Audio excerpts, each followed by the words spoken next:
You still have that space? Yes, it's available. We wanted that. We wanted that answer. Anybody want to chip in before I go to the floor? Sure, Sbahle, let's I go. think I wanted to just add on to, I think it was Jabulani, yes, when he mentioned how some of the other challenges are kind of trying to mitigate the whole gender inequality thing Sure. in businesses, especially in such male-dominant industries that him and I are in. What I've created in my own capacity is a seminar which I host annually every year, in which women come together and speak about the challenges of getting into male-dominant industries and how we can mitigate these male-dominant industries into being more inclusive. Just apart from it highlighting the gender inequality space, it's also highlighting how the youth should be more involved in trying to get their own businesses and just educate themselves overall in that sector. Yeah. All right, thank you. Do you want to chip in quickly, Mr.? Yes, just a quick one. I just want to add on what Shimani was alluding to, actually, to say, as the CETA from time to time, partnerships is what we do a lot as well, because Triple Ps is the government kind of an initiative, but also we have got that understanding that collaborations goes a long way. So we have got various other programs that we have implemented through either new venture creations or through normal partnerships with certain retailers.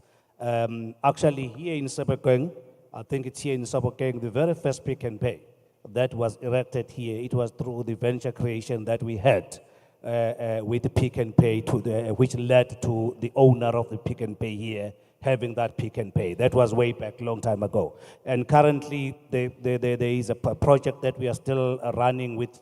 It's kind of Pick and Pay, but it's now Boxer, because Boxer is now part of Pick and Pay, that we have run in KZN, where we have taken these small farmers, you know, to say, because at the end of the day, whatever they grow, they need to take them to the shelves of these bigger shops. And then through that partnership, those farmers are now able to grow their products and put them in the stores. Actually, they have even grown to overseas. So these partnerships do work.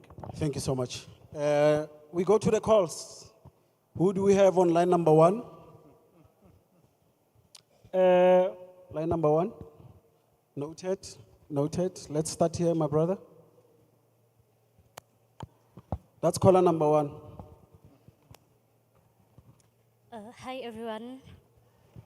Lebitso la ka ke Dikamahelo. So basically what I do ke sebetsa ka bana ba nang le di-learning disabilities. So at some point I come across bana ba eleng ba sokola ka focus that are diagnosed with ADHD. So, and then I came with a plan on how about I start producing the capsules for Bana. And then I have gathered my research so far, but from Ausi ke hore UPD in Gantusa for the testing of my capsules and maybe the products that ki for Bana learning disabilities. Thank you. Thank you so much. Noted. Do you want to answer it now? Should we park it for later? Okay, sure.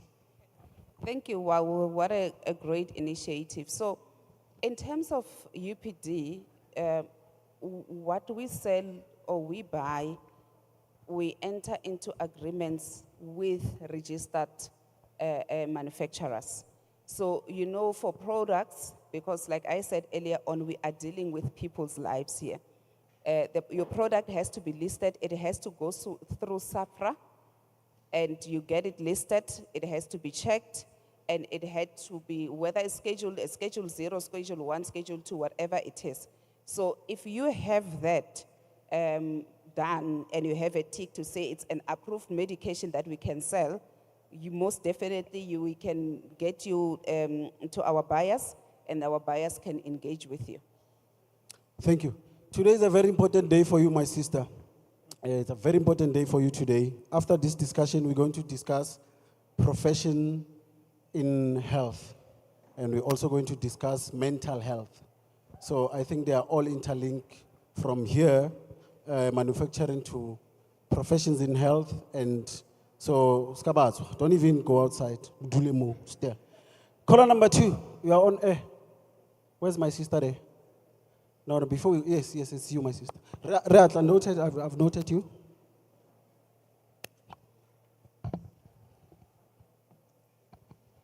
Tumela, lebitso la ka ke Thapelo Dikwebe. My focus is on you, my lady, Sister Sebahle. I can see that you are very young and inspiring. So, being a founder, like, can I give a lot about like, what drove you, like, king you traveling obe founder ya di bricks, because obviously, about bricks and banana, they don't mix. So, like, can you give a lot about like what drove you there and what passion did you have when you started doing that? Thank you. Thank you. Thank you for your question. If I just give a bit of my background, I was fortunate to be birthed by a mother and father who are very, I could say they were entrepreneurial, and they grew up doing their own businesses and so on. However, if I speak about the passion, or rather how the brick business was born, I was studying accounting at WITS at the time, and we were being taught about the importance of CSI, which is corporate social investments. And there is this informal settlement that I would always pass by when I drive back home during holidays or whatever the case is. And what touched me was the fact that we are in the year that we are in, and there are still people who do not have housing, which is such a basic need. So one of the things that sat with me was, you know what, I want to have a company that grows and becomes so big that one of my CSI programs are to build this informal settlement, some houses. So I think the biggest thing is finding a passion and not necessarily being money driven, but like having a goal that you want to see something actually come into fruition just from a dream. Yeah. Doesn't that deserve a round of applause? Thank you so much. Thank you, Sebahle. I'm on you, my sister. Greetings, my name is Bitumelo. My first question goes to Mr. Zolietu. Kidumela hore, most young people in here who are in business, who are just starting, pricing our products is one of the biggest challenges. So I'd like to ask you how you came about your target market. At rest 20K. Besides you bringing your A game, we do understand that your fabric is one of the best qualities that one can find around South Africa. But how did you come about that? You go put my confidence there. And also, how do you deal with challenges now that you are aware that you've got duplicates running around the streets of Jozi? How are you dealing with such challenges? And the other question goes to Osimami. You mentioned that you guys have opportunities on the fleet market. How do we access those opportunities? I think that will be all for now. Thank you. Thank you Zolethu? so much. Those are two very robust questions, but they need to be answered. So let's start with the pricing. What drove us to our price point was a simple feeling that South Africa also needs a Dolce & Gabbana. South Africa also needs an Armani. South Africa also, I think we also deserve to have a Givenchy of our own. Oh, yes, yes. Sure. So with that being said, we thought if we study with the heads of Givenchy, if we buy the machines that they use to make their clothes, if we apply methods at their level or even better, because do remember, dear colleagues, we are African and we are more creative than Europeans. So if they have that tenacity to say that our price point is this Why don't we? Okay. Sure. Second question. We are in this together, people. The counterfeiting issue is a job-affecting issue. The first problem with counterfeiting is that we are not here. We are not the ones counterfeiting Maxhosa apparel. It's people from outside of this continent who are profiting from these counterfeits. It is a job-affecting practice in the sense that our sales, the rate at which we sell, our price point is what informs our employment. Once our sales are affected negatively, it interrupts our employment and the rate at which we want to grow and employ. So it is a problem that we are all facing because it is our mothers and our fathers and our aunts and uncles in that factory going head in, day out, making these clothes for us, for our identity, for our narrative as Africans. Thank you. Yeah.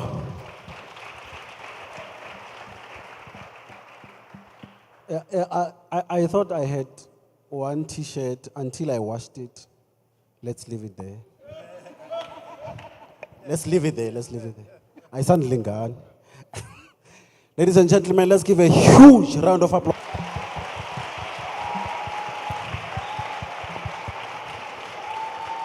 Thank you so much. Diabulela. Thank you. Re a leboha. Tate, thank you. Sibahle, siabo. Re lebohile haholo fela. Give me something there, my selector. Thank you. Give me something there as we line up for a group photo. Management. I saw Barababisa management more. I saw Buji calling management. So Lena, I want to come back tomorrow. Management.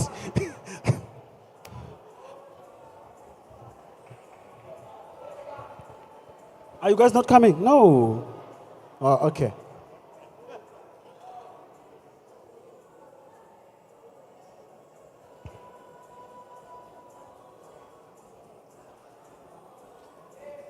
Thank you, Relebula Holofela. Thank you. Let's give them once again a big round of applause as they leave the stage.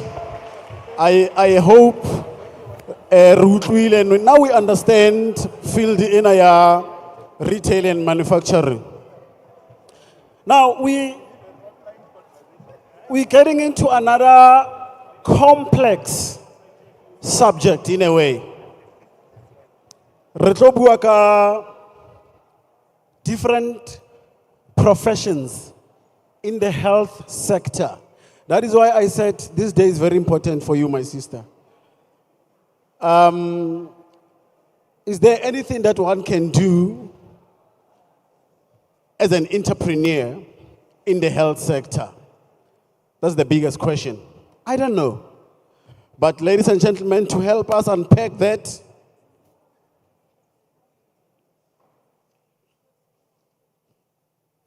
I'm waiting for a signal.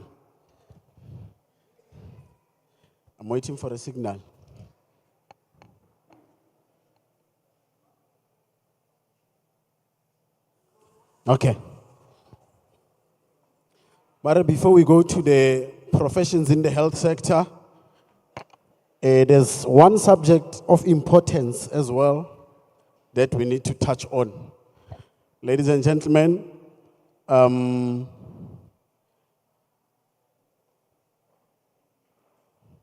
let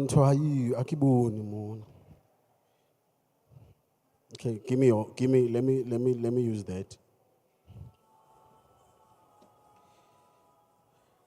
Okay.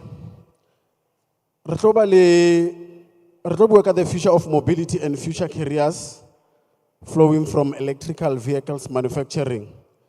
Re tlo bua le Mr. Diteko Tsetle, who is a chief policy officer from NAMSA.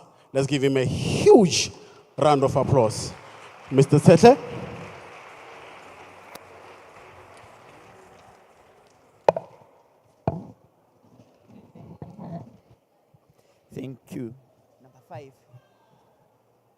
Number 5. 5.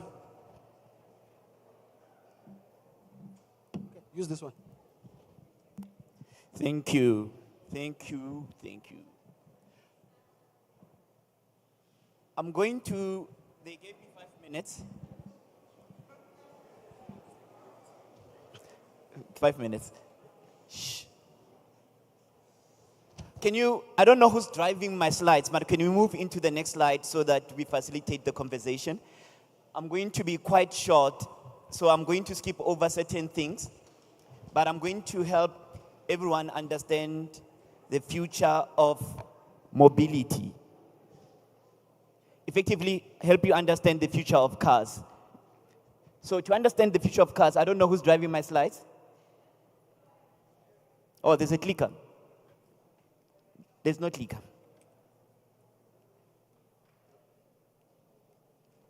Okay. Now, in 1894, which is effectively now some 130 years ago, so 2024, so there's 4, so it's 130 years ago, yeah? The world had a biggest problem, and the biggest problem in the world was horse manure.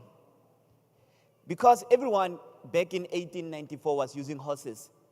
Every street corner, everywhere you went on the street, that was left. And that became a very big environmental challenge.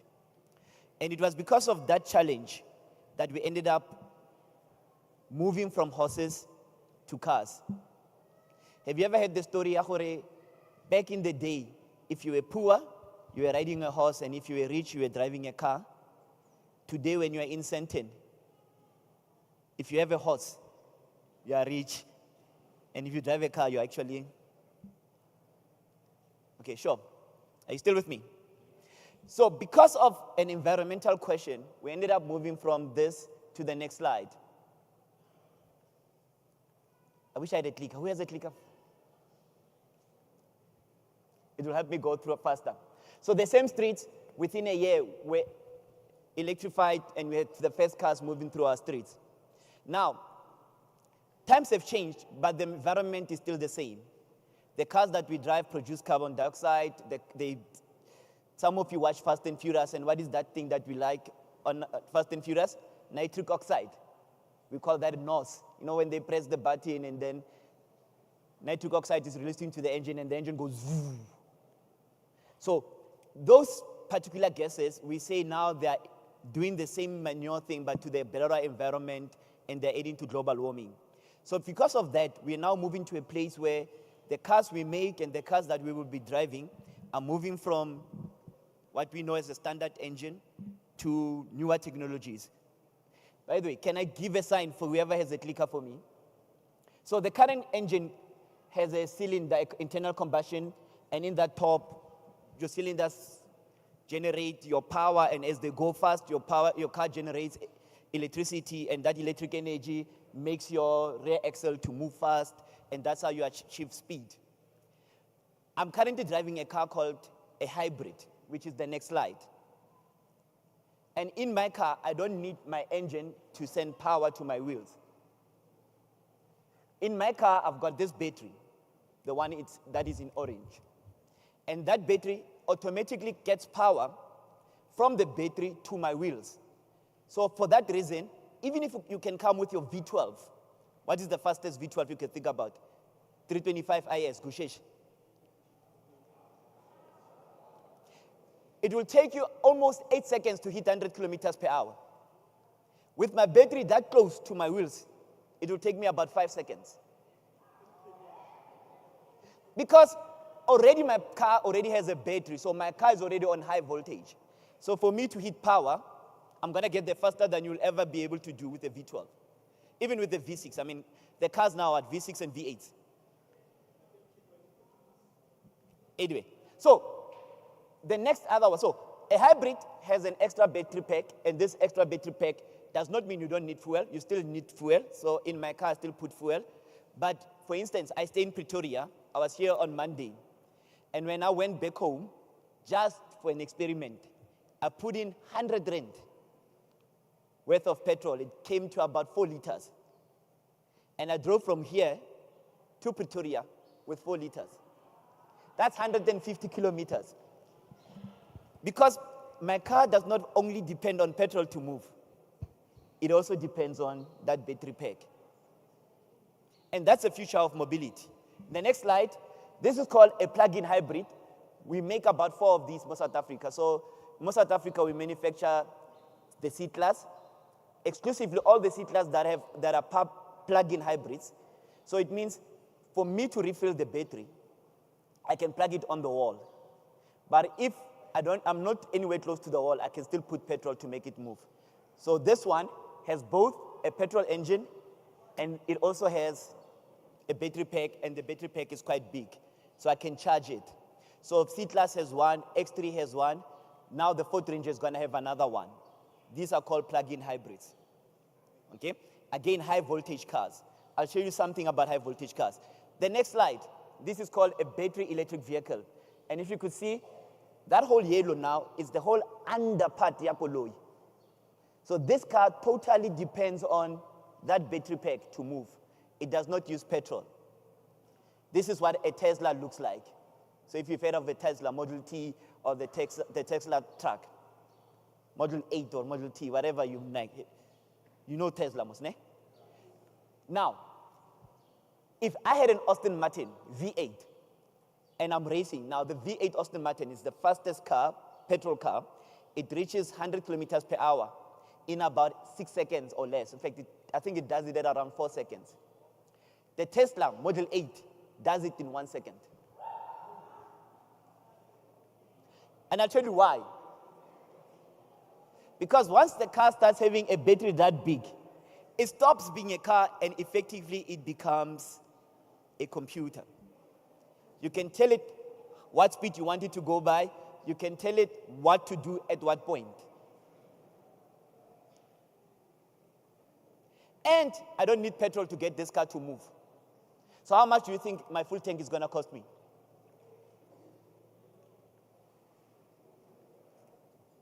Plugging it on your wall, how much do you think it's going to cost you to fill it? According to ESCOM, but almost booking about daily mutlakas.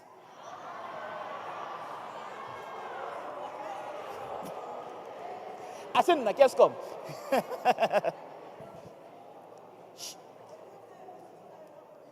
So, it therefore means it's close to nothing to fill this car. You don't need petrol. A full tank in this car would cost you around 150 rands. That's the price you pay for electricity. The full 80% charged, and an electric car 80% charged will give you around 350 kilometers.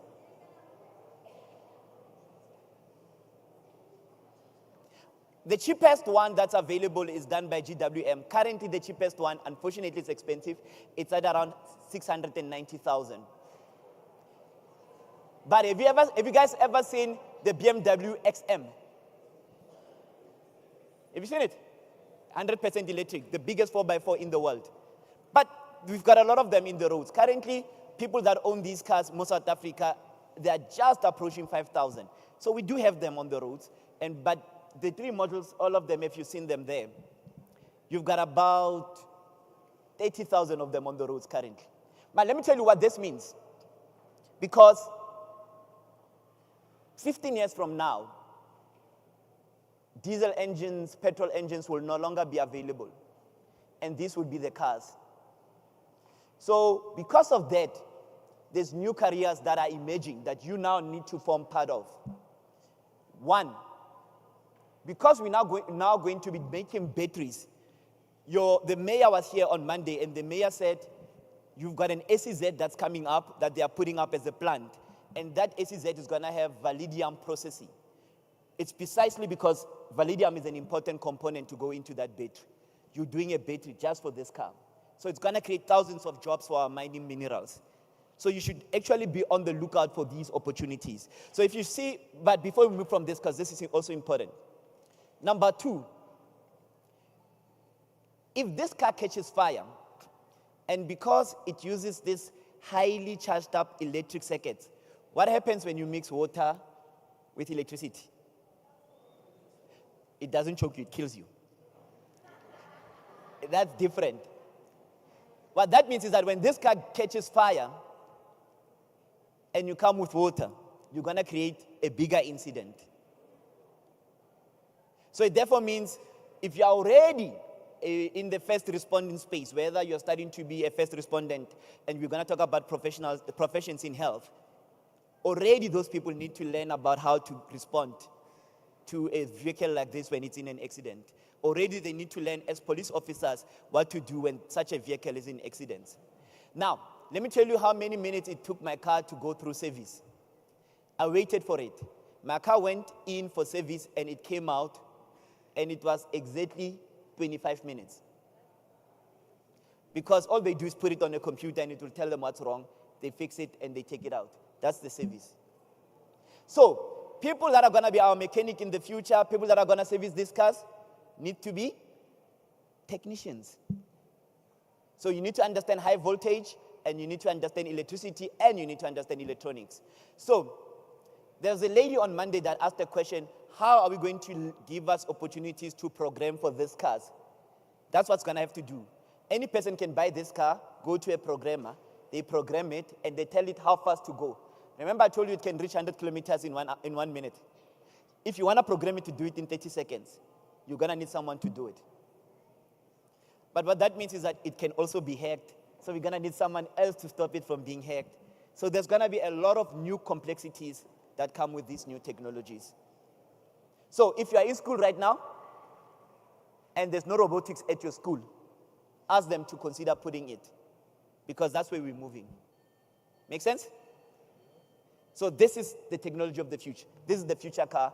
And like I said, there's 50,000 of them now, and there's 12 million of petrol cars, but we anticipate by 2040, they'll all be equal in our streets. So we need to learn these technologies so that we get ready for that future. Sure. Next slide. So, on the manufacturing side, all those minerals that are on the bottom, if you can see, currently, all those jobs are not in the economy. But if we're going to continue making cars in South Africa, we have to introduce all those technologies. And these are all new jobs that the economy currently does not have. So I want you to Google Yaki Future. Yaki Future. Or if you cannot Google it, I want you to go to SA Mobi outside, those ladies outside, and ask them to give you that website. Yaki Future. It's Y-A-K-H-I. That's what happens when we ask white people to spell Zulu names. There's no white people in the audience. You can laugh. On that website, it will teach you about these new technologies and these new careers that are emerging. So that Yaki Future, Google it, and then you'll see all these new technologies that are coming. So these are all new minerals, but what's important for everyone is that once we get to the future of these cars, everything here is going to be an entrepreneurial opportunity that no one owns. There's no white person doing it. It could be you. So prepare yourself for these. In the next slide, all these careers that you're seeing on the wall currently do not exist. And these are careers of the future. Thanks. Zayas is asking me to leave the stage, so I'm going to pause here. Thank you. Wow. Unless you think I should take a question to conclude. Do you quickly have a question before Mr. Diteko Atawa? One or two? Kapilinyana fella? I'm very worried, Mr. Diteko. My mechanic was saying, so I can say in future. Yeah, what the future means is once we get to a place where we've got a certain population of electric cars and a certain population of petrol cars, they'll still have work in petrol cars, but the new mechanic working on electric cars won't be him. Sure. We need to be someone who knows math, science, electricity, and it will require you guys to consider becoming future mechanics. Let's take a quick question. Oh, good day, everyone. My name is Kanyisile. Sir. Please bring the mic closer. Oh, sir. Angikuzange ngikhuluma ngokutshentsha ama shocks. Okay. Mawusevisa imoto le. So yeah, it's a good question that he's asking. The car I showed you, the BEV, the Tesla, does not need oil change. remember, they are no longer moving pieces. So it gets its power from the battery.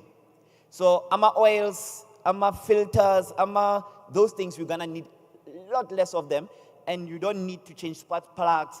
So you don't need to change quite a lot of what you're changing now. So to service this car is gonna be a lot faster and cheaper because it does not have a lot of moving pieces. It gets its power from the battery. Another But it's a quick good question. My sister, pass the mic, please. Pass the mic to her quickly. One, dumelang batswadi. Ne ke kopa ho botsa ho my leader mona as an entrepreneurship. Did you approach an international quality assurance on your program so that it can be more globally? So China, which produces 60% of the cars in the world, stopped producing ICE vehicles 10 years ago. So go China, you can't buy a petrol diesel car for whatever reason. And they're producing 60% of the cars of the world. So they are the standard holder of these cars. But what I'm trying to say is these cars did more than we realize. It's just that we are the late arrivals to this conversation. And everyone that is in South Africa manufacturing cars has the standard. My role in South African society is to help suppliers that don't meet the standard to achieve that global standard so that they form part of this value chain. Mr. Diteko, one last question before Utawa stage. Give her the mic, please.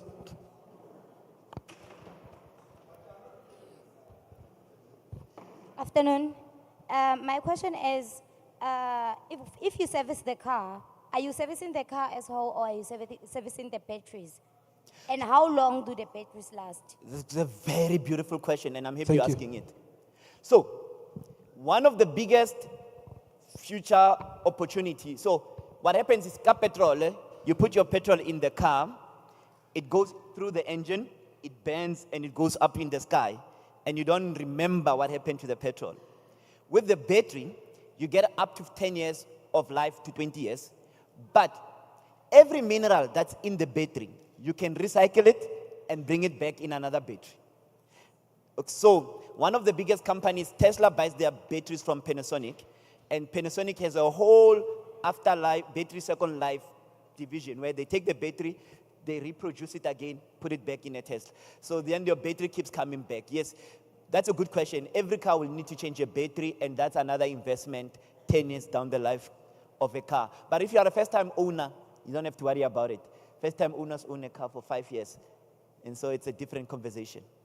Thank you. I said Kyaukatela, but can I shoot out here? Sure. So, sir, here's a question. Understanding that EVs are here because of the fossil fuel catastrophe within the climate change. Number one, we're still using fossil fuels for our electricity. How then do you see that enabling faster approach to perhaps using solar or hydro electricity? Subsequent to that, another question will be, looking at the middle class that is there within the South African society, and currently studying now both fossil fuel chemicals that we use for our cars. Within the work market, 60% of our middle class do not own vehicles. So now, isn't these EVs going to now exacerbate the current trend of inequalities that are there? Thank you. Thank you. See, that's why he had his hand up for longer than everyone. Two powerful questions, and these are questions we cannot avoid as society. So, in South Africa, as a society, all of us sitting here today, they say that 70% of us do not have a bank account. And if you are unbanked, it therefore means you cannot finance a vehicle. Okay? And if you cannot finance a vehicle, you therefore cannot own a vehicle, because normally vehicles are sold through vehicle finance. But if we take the challenge and we stop calling it vehicle ownership, so we find a way to democratize how people own vehicles, we start talking about issues like mobility. Now, same town where they had manure, it was San Francisco. Currently, San Francisco is the birthplace of Uber. Uber comes from the same town. And what Uber did is that they said, instead of people owning cars, let's get them to share rides and things like those. And owning a car became a platform. So now a lot of OEMs and a lot of banks are coming up with platforms to allow people to own vehicles. So if you have 5 plumbers and they can share cars at certain hours and all of them have one bakkie, but they know how they can all share it, it's a platform of a vehicle that requires an app for them to share that particular platform. And a lot of those technologies are coming in to make sure that vehicle ownership makes sense. Now, electric vehicles, when you put them in that equation, what they present is cheaper vehicles. So they are hard to own because your initial investment is so high because these cars are expensive. But to run these cars is cheaper. Your full tank on a normal engine is about 1,500. I promise you on this car it's 150 rand. And if you're in Sibuken, you don't have to pay for it.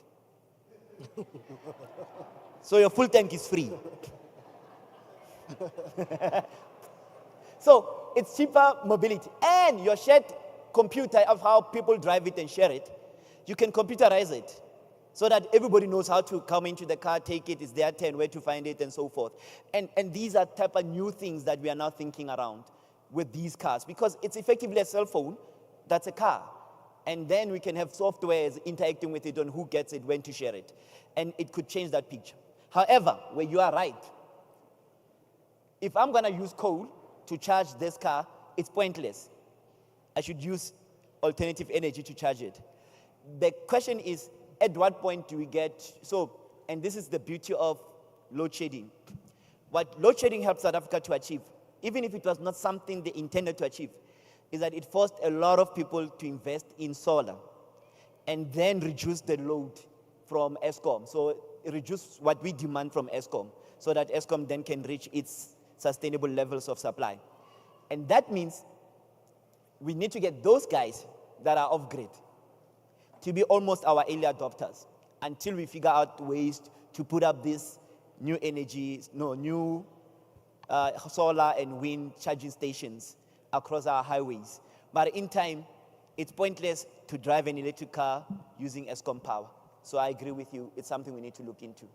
Ladies and gentlemen, from NAMSA, Mr. Diteko, let's give him a big round of applause. Mr. Diteko, thank you so much for a wonderful presentation. Wow, we're learning today. Yo. To close off segment, Kitlobitsa from African Bank, Head of Corporate Affairs, Mr. Sanele Zondi. Let's give him a huge round of applause. Mr. Zondi.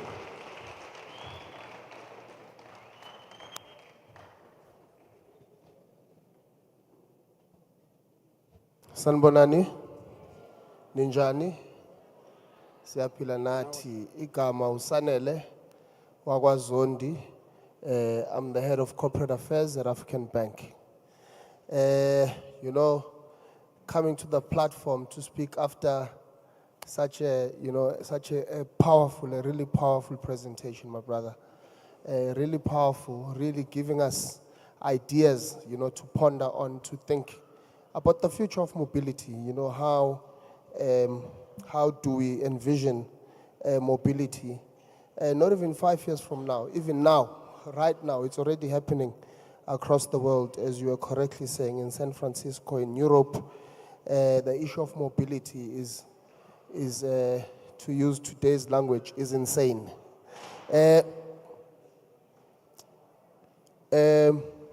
Deputy Minister of Kokta in absentia, I know he was here this morning. Honorable Pakstawu, Deputy Minister of Tourism, Uba Bufish Matlalela, who was also here this morning, all the partners of the event, all the speakers and the people that were here on the panel, sharing the panel, who shared really invaluable information, and all the young people that are gathered here this morning. I really want to take the opportunity, before I even proceed with my speech, to really thank you, to thank all the young people that are here today. You've come here to really absorb information, to share ideas, to listen to the people that were here before you, share the number of ideas that they have, but importantly, opportunities that are there for you to grab so that you can do something with your lives, so that you can, find opportunities to feed yourself, to feed your family, and create, hopefully, employment for other young people like yourselves. So I really want to take the opportunity to really thank all of you for being here. And I think please give yourselves a round of applause.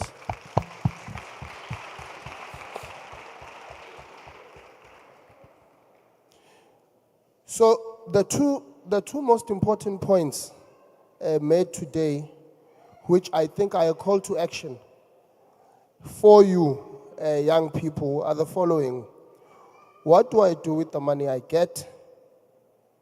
And what am I doing for myself to stand out?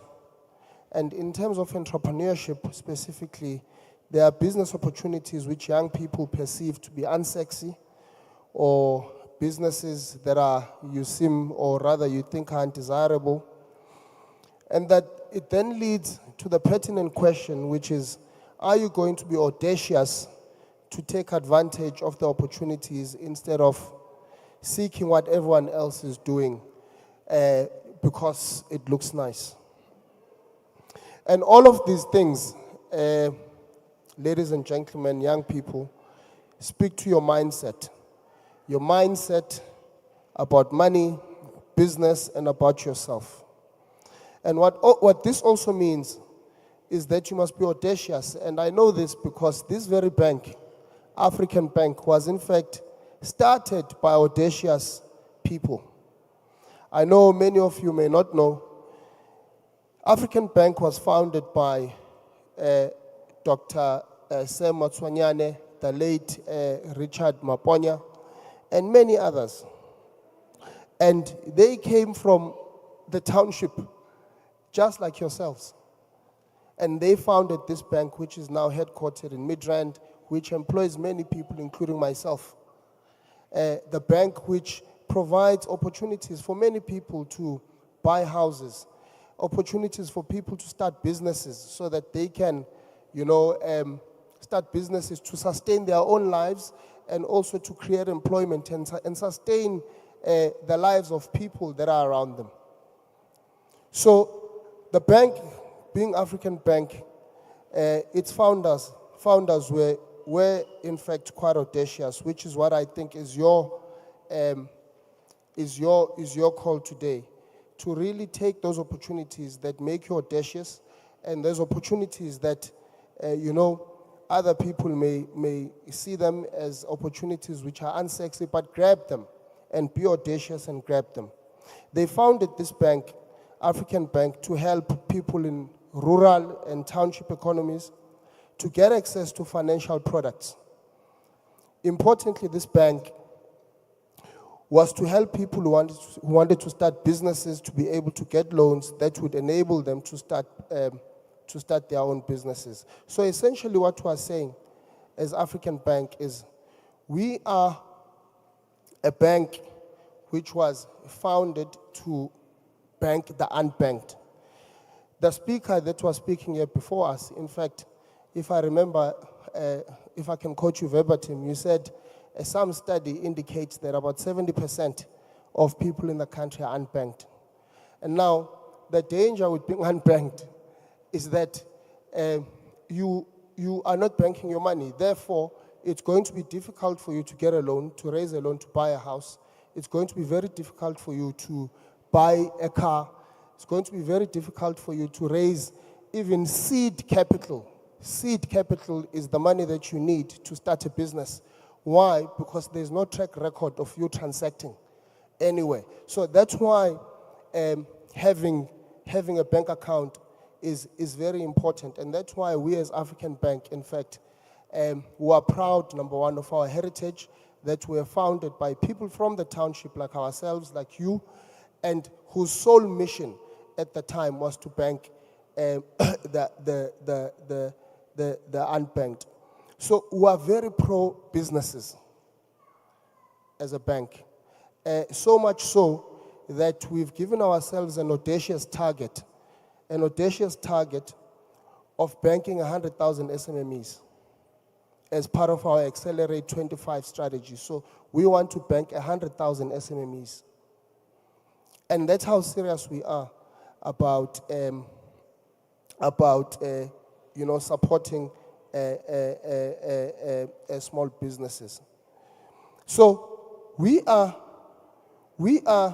in fact, before I move further on my speech, we had a program not so long ago, I think about a month ago, in Cape Town, which was the GEC Africa, which was basically a conference of entrepreneurs from across South Africa and across Africa, in fact, gathered under one roof and really discussing ideas and sharing ideas around transversal matters, which you would find across all businesses, but importantly, a gathering which brought together people and also funding institutions so that people could, network and engage with funders who would, hopefully fund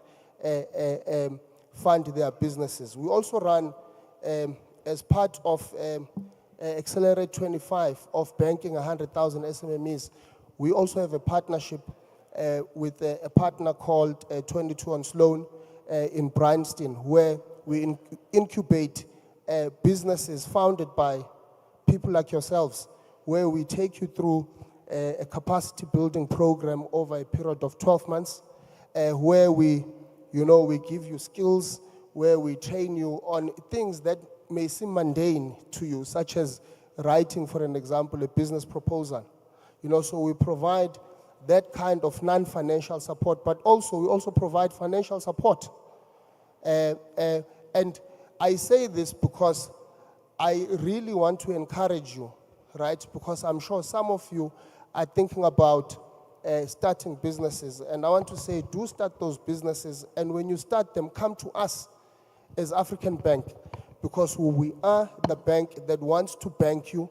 We are the bank that wants to see you succeed through the programs as well, as I've said, that we have, where we take you through capacity building programs. We also have other initiatives. We have other initiatives such as the Women Entrepreneurship Program. We have youth-focused summits. We have skills boot camps for young entrepreneurs, such as yourselves. So I say this, colleagues, because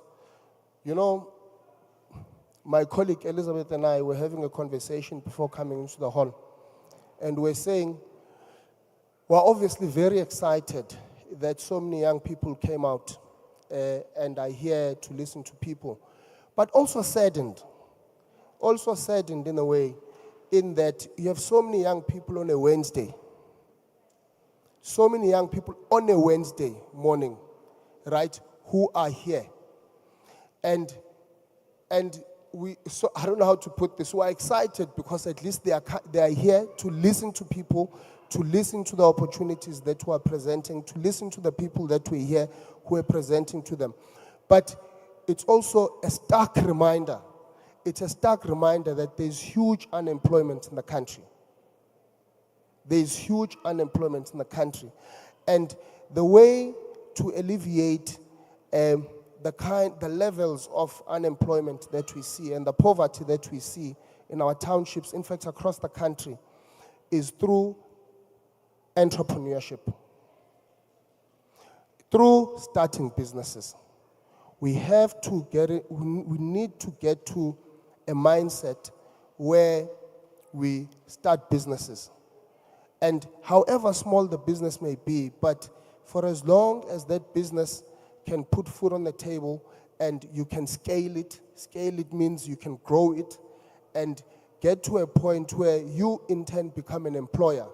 You employ other people and you share and you transfer skills to other young people like yourselves who also want to start businesses. I was speaking to our partner, Ubaba Umasiza,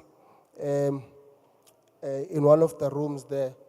Sorry, man, Ubaba from the wholesale and retail sector, Ubabunene, who was part of the panel here. And we're talking about what can be done, as a form of collaborating between ourselves and the wholesale and retail sector. And he was taking me and telling me about a number of things and initiatives that young people that he has seen that they are doing. And he was saying to me, when you go to UJA, almost all townships, there are young people who are really making good, innocent money just washing people's shoes. This thing of washing people's shoes, young people are making a good, innocent life living through such business initiatives. And we're talking about that, but of course we're using it as a proxy for a bigger conversation around young people starting businesses. So it doesn't have a Lempogani young man. Yes. Yeah. So it doesn't have to be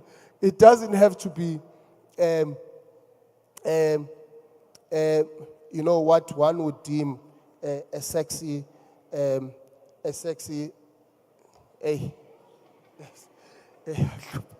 that's what one would deem a sexy business. But I think all in all, as I close, as African Bank, we are very excited to have partnered with EmpowaWork. We're very excited to expand our partnership. In fact, just the other day, we attended a funding summit in Bryanston, which they were doing, where they brought so many institutions, funding institutions, under one roof in Bryanston at a place called the Campus. And so there are many collaborations that we have done with this partner of ours, EmpowaWork. We've done work where we brought young people in Orange Farm, where every single day, we had over 4,000 young people every single day coming to the program. We've done a program. Bob Masiza was actually just reminding us outside that we've partnered on a program in Phosphorus. So we are excited in partnering with such partners where we're able to make meaningful impact in townships, because that's who we are. We are reclaiming our heritage, proudly reclaiming our heritage as part of our Accelerate 25 strategy, that we were founded by black business people from the township. And so we're not lost. When you see us here, it's not by mistake. We are purposefully coming back to our roots as part of that journey, reclaiming our journey. And we are coming to townships, we are going to villages, and we are saying this is who we are, and we are your bank. Please bank with us. And we are here to provide you the support if you are in business, the support to grow your business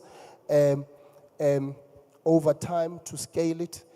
We are here to, even provide you other forms of support, such as capacity building, the one that I've told you about already. With that being said, I really want to take this opportunity to thank all of you on behalf of African Bank for coming through to this very important session. Thank you to all the young people that are here. Thank you to all the partners that were here before us for sharing really invaluable information which they've shared. Coming to a panel is not a small thing. It's a big thing. And when you come to the panel, you must take that very seriously, because you are dealing with people's lives. Literally. So when you come here, people have taken time, Elizabeth, they've taken time to come, all these young people, and to listen to you. And it takes courage for them, and also to be a panelist, it also takes courage from you to actually do that. And as it takes that courage, hopefully you demonstrate that responsibility through the message that you bring to the audience. So I really want to thank all the people that did come through. And on behalf of the bank, we thank you. God bless. I want to apologize, Program Director. So if you don't see us, if you see us leaving, it's not because we're running away. We have to attend to another meeting in Joburg. Myself and my colleague, who's the head of transformation, Elizabeth. We've got a team here. We've got also Kwena. We've got Kamo. We've got a team from African Bank that is here. And do feel free as we depart, we are going to leave, to engage them around support program director that we provide to entrepreneurs. Please do engage them. They are here. They are wearing African Bank items. Do feel free to even go to our stand outside if you want to open a bank account. We've got people who are opening bank accounts, and feel free to engage. Our emails, by the way, you can get them from them if you want our emails, so that you can email us directly. We're very open if you have ideas, and we see how we can actually support those ideas. So with that being said, Program Director, thank you so much for giving us the opportunity. God bless. I think we can do better than that. Mr. Zondi, siyabonga. Thank you so much. Ke mokgathala wa kena. Le tlalanyana ne? A re shape mpere man re qeteng re kgone ho ba sharp. Thank you so much, Mr. Zondi from African Bank. Siyabonga kakhulu. Ladies and gentlemen, jwalo ka kile ka bua pele ka re, we are going to delve into another subject of importance, health and wellness. In that, we're going to look at professions in the health sector. And I think this segment will be short because the panelists are on, there are only two. So to help us unpack this subject, professions in the health sector, help me to welcome on stage a speech therapist and audiologist, Nomsa Masuka. Let's give her a huge round of applause.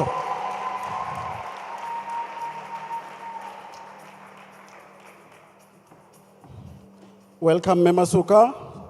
Choose any chair that you think you're Twanela. Joining Memasuka, a psychologist and psychiatrist, Busisiwe Mzandolo. Let's give her a huge round of applause, please.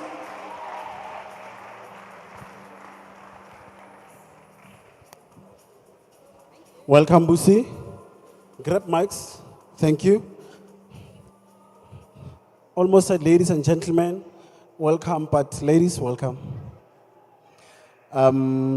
It's a great pleasure for me to be hosting you, talking about this subject, professions that are there in the health sector. And without any waste of time, I want us to look into the issue of mental health before we go anywhere. We know that October is Mental Health Month in the country. And we know how does unemployment affect us in terms of mental health. How does long-term unemployment impact individuals' mental well-being and specific challenges that are caused by joblessness? Switch it on. Thank you. Sanbonan, ni right. Butau. Yes, sir. Ma'am. I'm a very young therapist, ne? Uh-huh. And then Mina, I can't talk before ngitwe loosen up a little bit by a little bit of let's music. do that. You Let's do understand? that. Let's do that. So DJ, I get to come do this somewhere somehow. Yes. Yeah, ngalon do this Yes. just a little bit. Hurry, Feda. And I'm not doing this alone. Nizopagama, and you're all gonna do the whole do the thing with me, right? Before I speak, TJ, hit the music. Guys, because I cannot dance to save my life. Okay, let's go. I can't feel the music.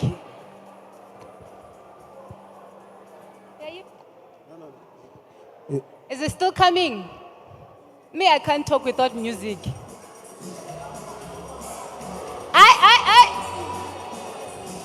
Zabonangan, you guys will guide me. Yeah. Nihlelelini as young people, come on.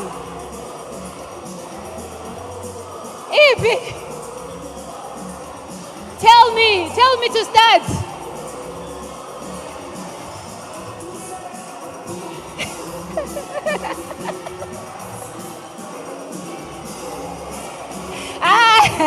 You guys failed me, man.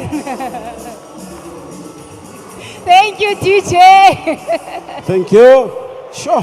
They failed me. Sure, they failed you, but I this think- is Amile. Undibonile But mna. the ones that did it, thank you so much. So my name is Ubusi and I am a therapist.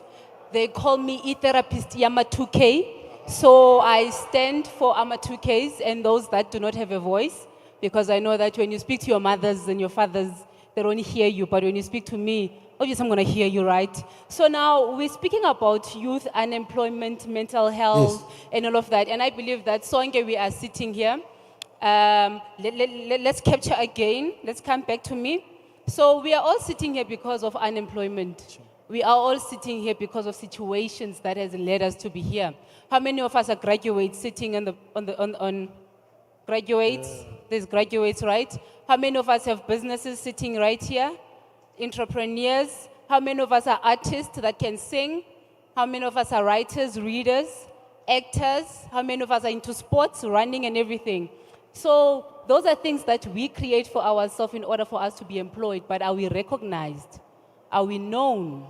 Are we being seen? So when I'm not seen or recognized or known, it means that I am affected mentally. It means that I will not hear whatever that everybody is saying because I'm not seen, I'm not heard, and I'm not being recognized or exposed. So when we speak about unemployment and mental health, it means that we are sitting with things that we have, but then we are not known. We are not seen, we are not heard, or we are not even contained into a space where, "Umntu uzawuthi, what can I do for you? I can't even hear what you're saying because I'm hungry, I'm broke. In fact, in Diagoa, because my partner left me, okanye my parents did A, B, C, D, and E, so my mind is not in the right state to even listen to the job opportunity you're giving me." That is now mental health and joblessness in South Africa. Nomsa, do you want to chip in there the impact of long-term unemployment and the impact of it into our mental health? Switch it on, please. No. Yeah.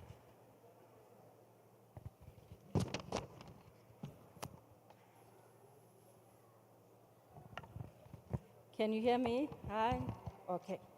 Good day, everybody. My name is Nomsa Masoka.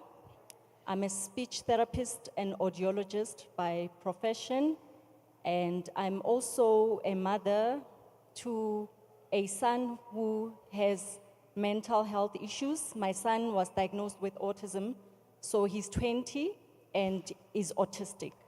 So you can imagine already as a parent raising a child with special needs and how that is going to impact long-term in terms of his future regarding employment and all that. But I'm not here to talk about that today.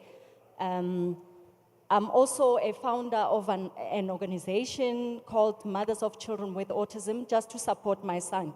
So talking about unemployment, this is really, really something that stresses a person in terms of, you know, for you, when you're not employed, obviously you cannot provide for yourself, you cannot provide for your family, and that has an impact on your self-confidence, because for you to be able to go on, you know, you need to know where your next bread is going to come from. And majority, we understand here in South Africa, there's a lot of things that have happened in the past. We've got people who, you know, youth that is single-headed families. They've lost their parents. There's nobody in terms of within the family that is employed to be able to assist them. And that has got long-term implication with regards to their mental state, such that there's high incidence of drug abuse. And I think the reason there's high incidence of drug abuse is because people want to find something that they can look up to and that can make them to feel better about themselves. And hence there's an increase with the use of nyaupe around our communities. And I don't think people go and choose to say, I want to do nyaupe, but it's that thing that I'm feeling down, and then somebody says, okay, let's try and smoke, you know, be it marijuana, I don't know what you call, izolo or whatever, just to feel good. And as you get that high, there's that constant need to get it because it is something that makes you to feel better about yourself. You know, now the challenge is that as a community, because of that, we are not even able to understand what it is that has led to that person actually abusing the substance. What are we doing? Instead, we judge.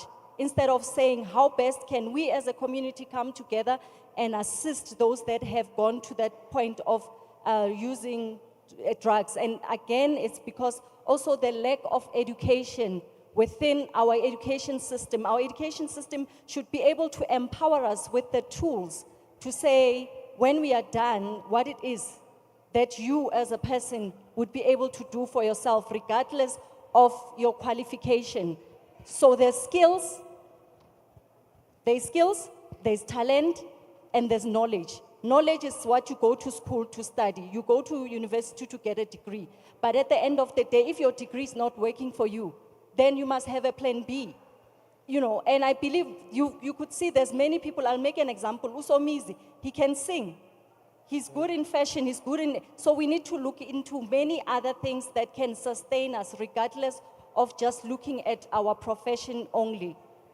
I want us, Busi, to look into the interconnection between financial distress, mental health caused by unemployment that causes young people to be vulnerable and end up accepting or doing these things that Nomsa was talking about just now. So I'm going to talk about something that I think most of us who are sitting here can be affected with. Now, you are struggling in terms of daily living. They ask you to go submit a CV in Johannesburg. You don't have 50 rand to take a taxi to Joburg. You don't have, how much is it to photocopy, guys? 2 rand. Mina, where I come from, is 5 rand. Sure. And I believe because it's in Sentin, they like our money. But you don't even have that money to do a photocopy. How many of you have access to computers where you can submit the CV, where you can submit all these fundings and all of that? How many of us have access to that? Few. Most of us do not have those things. Now you can imagine that you are sitting at home and you can see all these opportunities, but the finances are saying no. And now there's a guy that comes and says, I can marry you and your life will be sorted. Are we not tempted? Will you not be tempted? He'll come and say, I'll make your life beautiful. We've got narcissists, and I say the word narcissist because that is something that we deal with, whether be it a woman or a male, but you get somebody, ozokunika, the life that you think you deserve. You cannot get out of it because now you cannot, because uibeke happy life yako, it's so sky high. So do you see now the implications of finances, how it affects jobs and how it affects the young people's mental health? How do you get out of that relationship now because you're already consumed into that space of somebody says they've taken care of your family, they have dressed you, they've made you who you are. Sure. How do you leave that person? So do you see now that it's a big issue? It's a big thing. It's not just poverty. It has to do with the mind. Do you know yourself? Do you understand yourself? Do you know what you want and how you want it? Or do you want an easier way in or out? So before I stop, a lot of us young people, Tina, we are looking for easier way out. We look for opportunities that are so fast in order for us to get money. And that is the dangerous part of it because easy money comes, easy money goes. But when you work for your own brand, I'm sitting here and I'm a brand. So I work for myself, I'm not employed by anybody. I graduate, but I was never employed by the government. What did I do? I decided to go make it so that it stays longer and it sustains me when days are dark. So young people always goes for the easier way and then it's easier to come out. So mentally, we need to train ourselves as to how do I take care of myself first so that I don't accept something that looks like it's going to save my life, but it's going to take me to the grave. Sure. Yes. And Nomsa, I want us to talk about support systems that are there that we can implement in our communities to help communities to understand issues of mental health, to understand issues of unemployment, and to support what systems are there to give support and teachings? Because I think one of our biggest problems is lack of knowledge about such issues.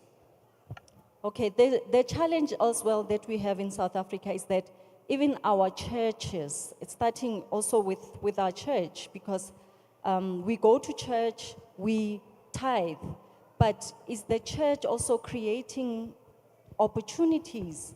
As we are tithing in the church, we realize that there's lots of, if you look into, and I'm trying not to sound racist, but some of the churches, like some of the white churches, have built schools for the community so that people can get employment. Because why I say the church, I know it's that place where there's also streams of income, and the whole mission and vision of the church should be also to support those that are unemployed, because that's what is preached in the scripture, isn't it? Those that cannot take care of themselves. So if we have a system where it's always about improvement, not looking into being able to improve other people within the communities, that one aspect also we need to be looking into the churches being able to create those opportunities.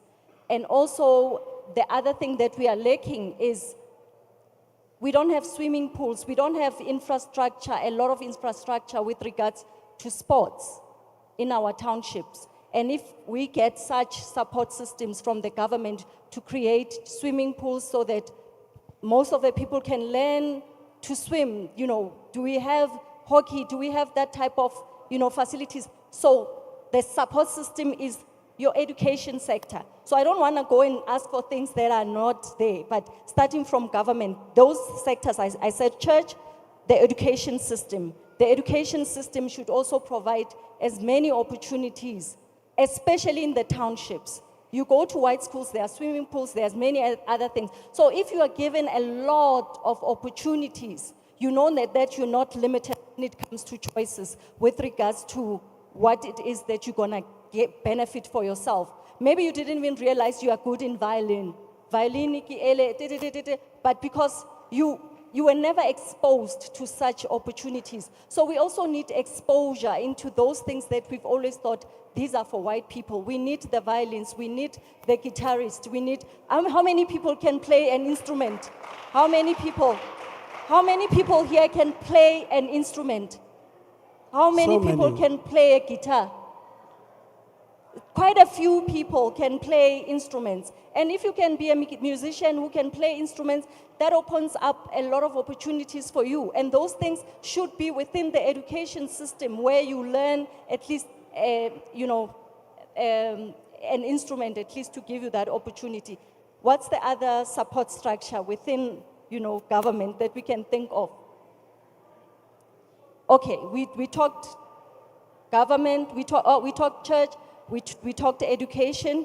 In terms of social development, the social development as well, it has to play an important role with regards to creating organizations, but I think they're moving into that direction. I think the social development has started some youth programs to support the youth, and the other structures that we should be looking into, it's the companies, and I think the companies have done quite a lot. We've heard that lady that was from Clicks that talked about what they are offering within their company, that they've already started. The whole internship programs that have been started by many companies also is a good opportunity for individuals to get a bit of skill.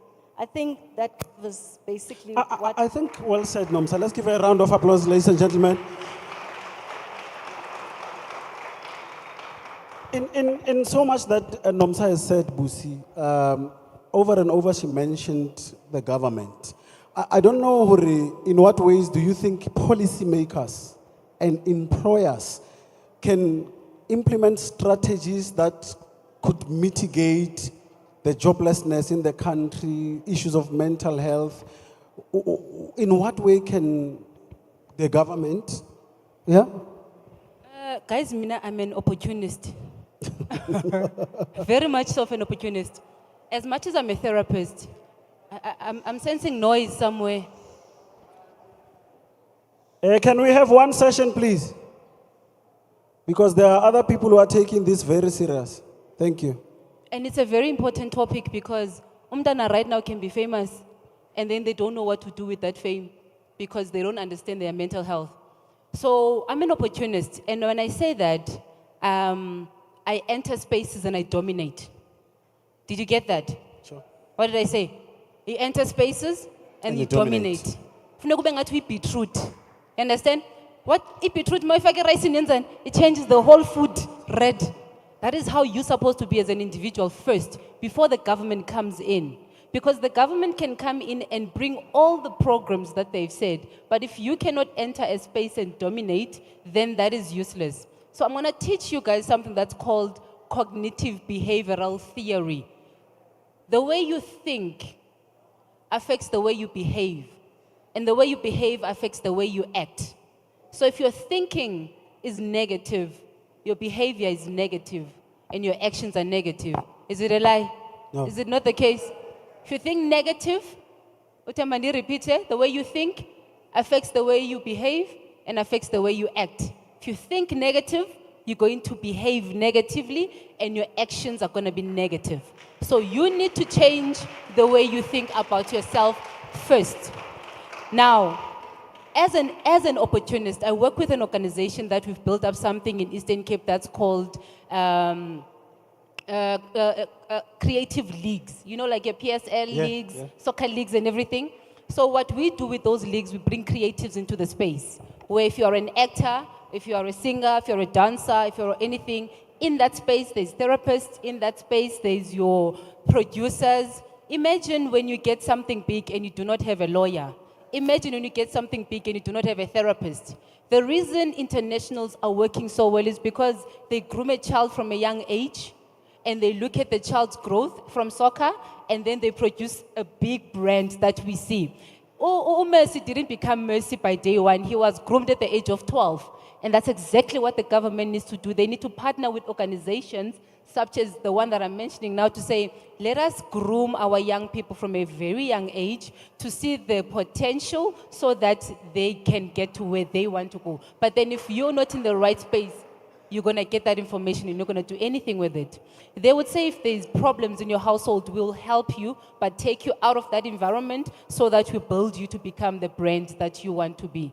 But I cannot build a brand when you are not a brand yourself, where you are sitting. But I can mentor you and bring you to the space that you want to be if you are a brand. I can tell you now, I've already scouted a lady sitting there. If someone were to ask me to mentor, there's a lady, Pagama says, you always stand up if she's still here. She's a reader, Nanko? Yes, you, that one. Wow. She's forever up. You scout something, you build that, you brand that, you empower that, because she's a reader, she's There's a got seed books. there. You understand, because she showed up. So that's exactly what we need to do as young people before the government steps in. So my advice to our government that is sitting is partner with such organizations that are saying we are here to build your young people. Abo Berita comes from this organization that I'm talking about. We groomed them. But then again, Busi, you are touching on something else. You are touching on collaboration. And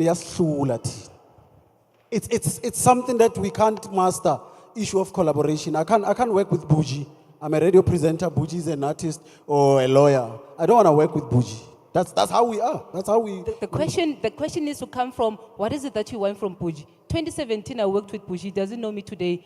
In Feathers Awards, I was an assistant producer for Feathers Awards. Sure. Assisting that program. Young, just entering spaces. I had a fight with Lorna and Usomizi on stage that time. Young, I knew nothing. I had to Google a lot of celebrities. Even though I did not want to work with most of the people, what was the bigger vision and the goal was for me to enter into the creative space and industry, to teach myself to learn, take something and go create. Wow. So if you're there to go fight and want something to happen now, it's not going to happen. The reason I'm sitting here at EmpowaWorks today, I had to enter spaces and dominate as a young person. Wow. Wow. Like that. I like that. I'm throwing it to you guys quickly. This is part one of this. Noted. 1, 2, 3. Let's take it like that. Where is it, the roving mic? You start there and I'm starting this side. It's fine. Let's start there where you are to make it easy. Let's start there. Morning, everyone. Okay, good day. Thank you for the platform. Okwamakho kuninzi. Ngifuna ukuza kwi-therapist yama-2K. I'm so charmed ngawe sithandwa sami. And then andiyazi ukuba ndingayifumana ixesha loba ndithethe nawe after this, or ungandipha indlela i-contact so that we can talk. I'll answer that. You guys can follow me on Busi the Therapist on Instagram. And then on Facebook, Busi the Therapist. If you DM me, and I said this in Val, ngati DM me, they DM'd me, they entered spaces. Yes, I'm not gonna be able to reach out to everybody. But to that one that I know, go to serious, trust me, I will make sure that I walk the journey that somebody walked with me, if you are intentional. So Busi the Therapist, everywhere. Ubusi wamuno ike, Busi with an E, the Therapist. One word. Thank you. There were two hands there, just there before we move from that side. Good evening, everyone. This is Ntati Sizimu. I'm an artist. My question is going to Ausbusi. I'm an art facilitator. I facilitate with kids at home, and I am helping kids to come out, lesbian, LGBTQ kids to come out. I'm helping kids with school homeworks and giving them the acknowledge and the knowledge in art, everything in art, from craft and everything. So my question is that I always find kids who are having stress at home, kids who are mentally disturbed, kids who are having issues at home. So I once tried to elaborate with social workers and everything. So my NPO is not registered. I am not yet registered yet. So they can't elaborate with me, helping me with social workers or therapists for those kids that I point out or that I see that they need help and a therapist help. So how do I actually come across elaborating with people like that when I am not registered and they're not helping me because I am not registered? So how do I help those kids? Okay, so to register an NGO or an NPO takes literally 5 minutes. 5 minutes. You can register your NGO and then follow Usibulele Sibacha. She's called the NGO Guru. That lady is gonna walk the journey with you in terms of making sure that everything is good, in terms of funding, in terms of getting people that are gonna assist you with mental health, whether it be social workers, psychologists, but when you've got somebody who's gonna guide you, I hope nibhale phansi ngondithe Usibulele Sibacha, because she's an NGO guru. She's currently pregnant with 2 babies right now. As soon as she gets back on her boat, she'll help you. So in order for you to get assistance, you need to be registered. I need to see your work in order for me to come and have a session and talk with your people. Because if you're not registered, I'm wasting my own time. Imagine driving all the way from Sentin to Val to come to a place that's not registered. So make sure that your things are in place so that we can walk the journey and plug you. We'll plug you with the right people. We'll plug you with the NGOs that are therapists. We'll plug you with the government that will say, I can help in terms of talking and all of that. It's about plugging, guys. Hang it. Thank you. We're here. Let's come this way. Aratleso, we there?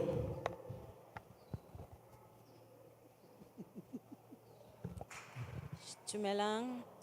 Potso ya ka e tla ho lona bomme le babedi bile ke thabetse ho ba monana.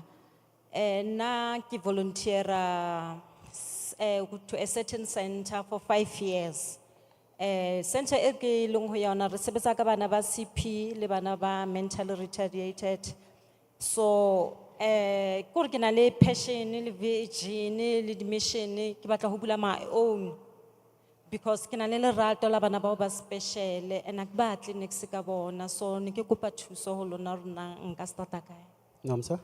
Okay, you've already started, which is a good thing because you already have the love and the passion to work within that space. Like Me Achwilo, you need to have a registered NPO. You need to choose, I'm not sure, I think 4 of your board members, and that shouldn't be anybody related to you. It should be the people that are not related to you, and you need to inform those people that they cannot be paid to be in the board, because the only people that get paid are those that are working.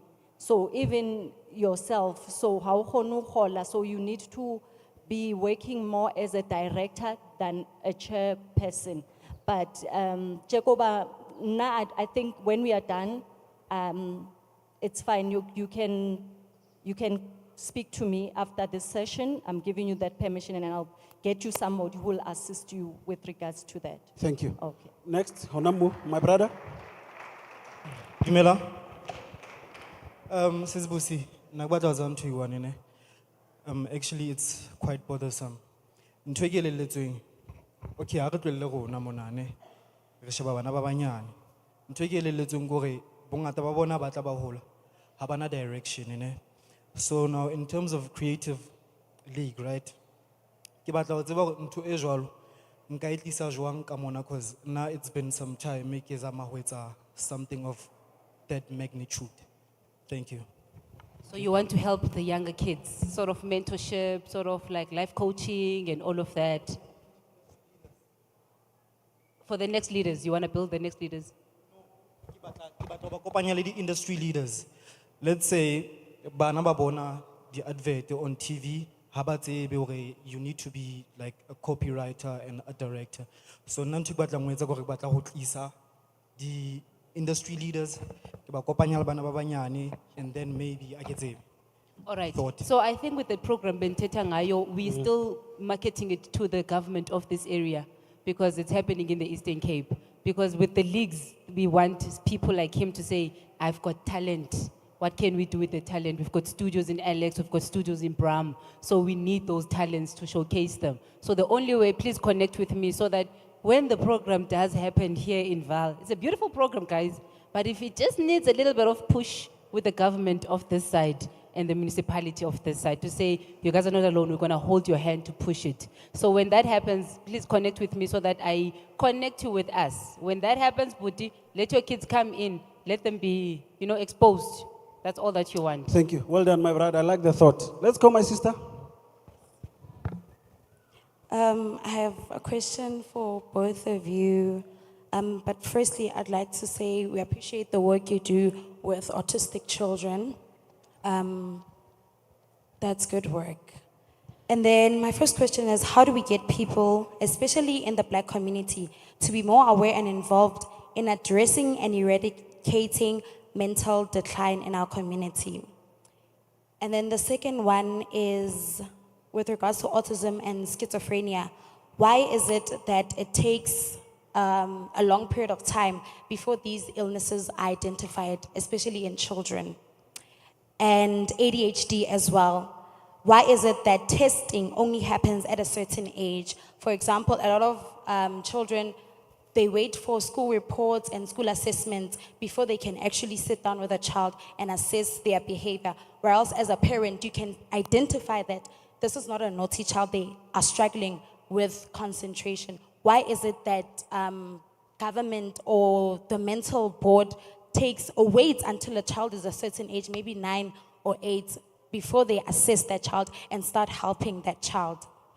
And then to the psychologist, as a young psychologist, what kind of programs, apart from the creative one, what kind of programs do you initiate and have in place to get psychological education into the schooling system as a module or a subject that is taught from a young age, as a subject that is taught as an awareness that is implemented in schooling system? Thank you. Sure. Oh, such very smart questions that you're asking. Such an intelligent young lady. I'm really, really impressed with the type of questions you are asking. And it's really, really true. We've got kids who are identified at the age of 9 years that they are actually autistic or they have ADHD and other mental health related issues. The problem is lack of knowledge as well as training. And where should the training start? It should start from the time the child is born and followed through where the developmental clinics. When the child goes for vaccination, they often ask you, "Hore mama, what's amaya, what's in?"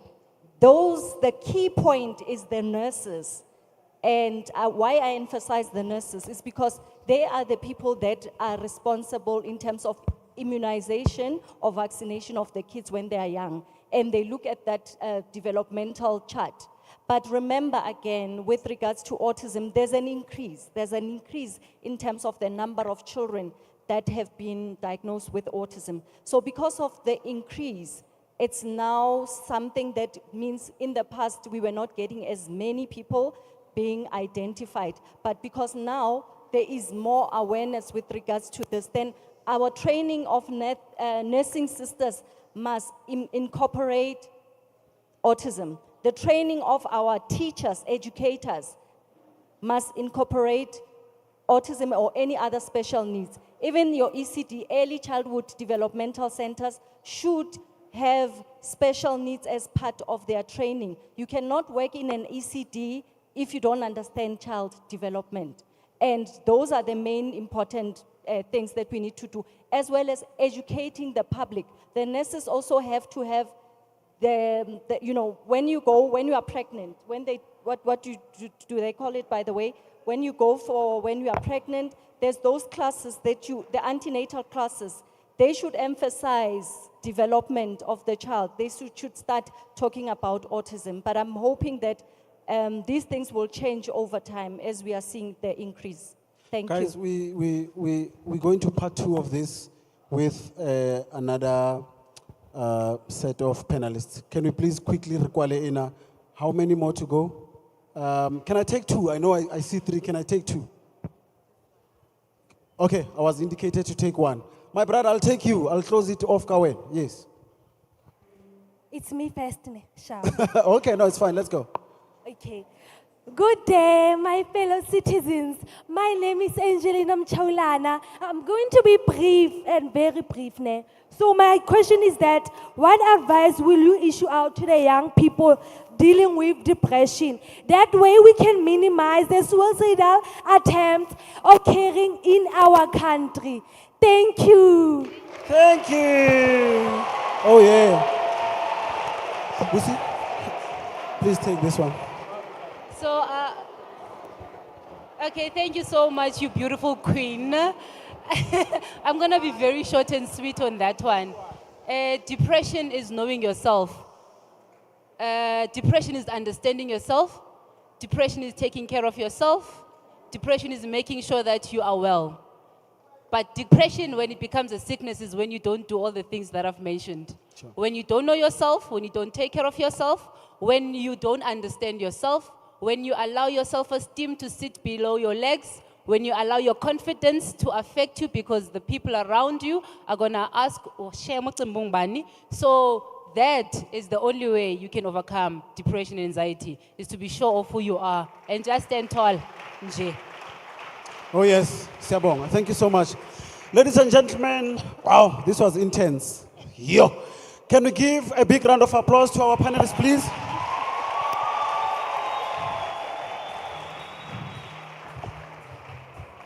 Busi and Nomsa, thank you. Let's quickly, yes. Thank you so much. After this, we need to be coached. We need life coaching. Yo.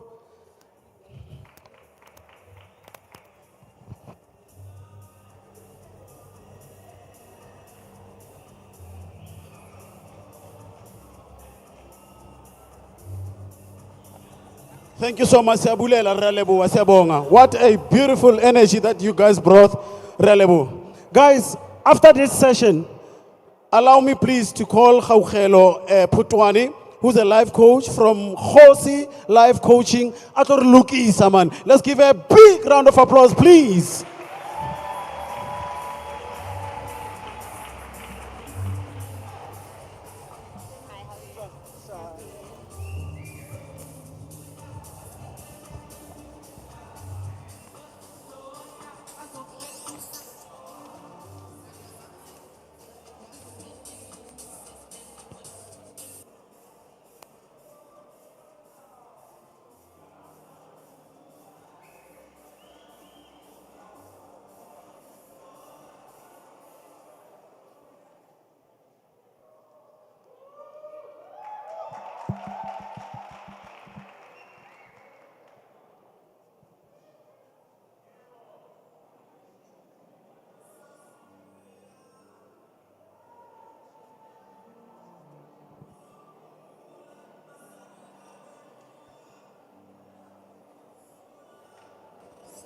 Okay. I know Raket. Yo, Gaugel. I thought I must sit there and watch you and look at you. You are so beautiful. Yeah. thank you so No. much. Go to the stage. Let's also welcome on stage Lebogang Sithole to join Gaugelo. Lebogang. Lebogang Sithole, also Prime Media, Human Capital Executive. I think we can do better than that, ladies and gentlemen. Some energy, Nyana. Thank you. Sharp. No, sharp up here. Is it fine? Sharp. Sure. Okay, I think this one is fine. Okay. Yeah. Is this one fine, guys? Yeah. Perfect. Halala. Thank you. Ladies and gentlemen, this is a continuation of subject Leona before this one with the two Gaugelo Lebu. Yes.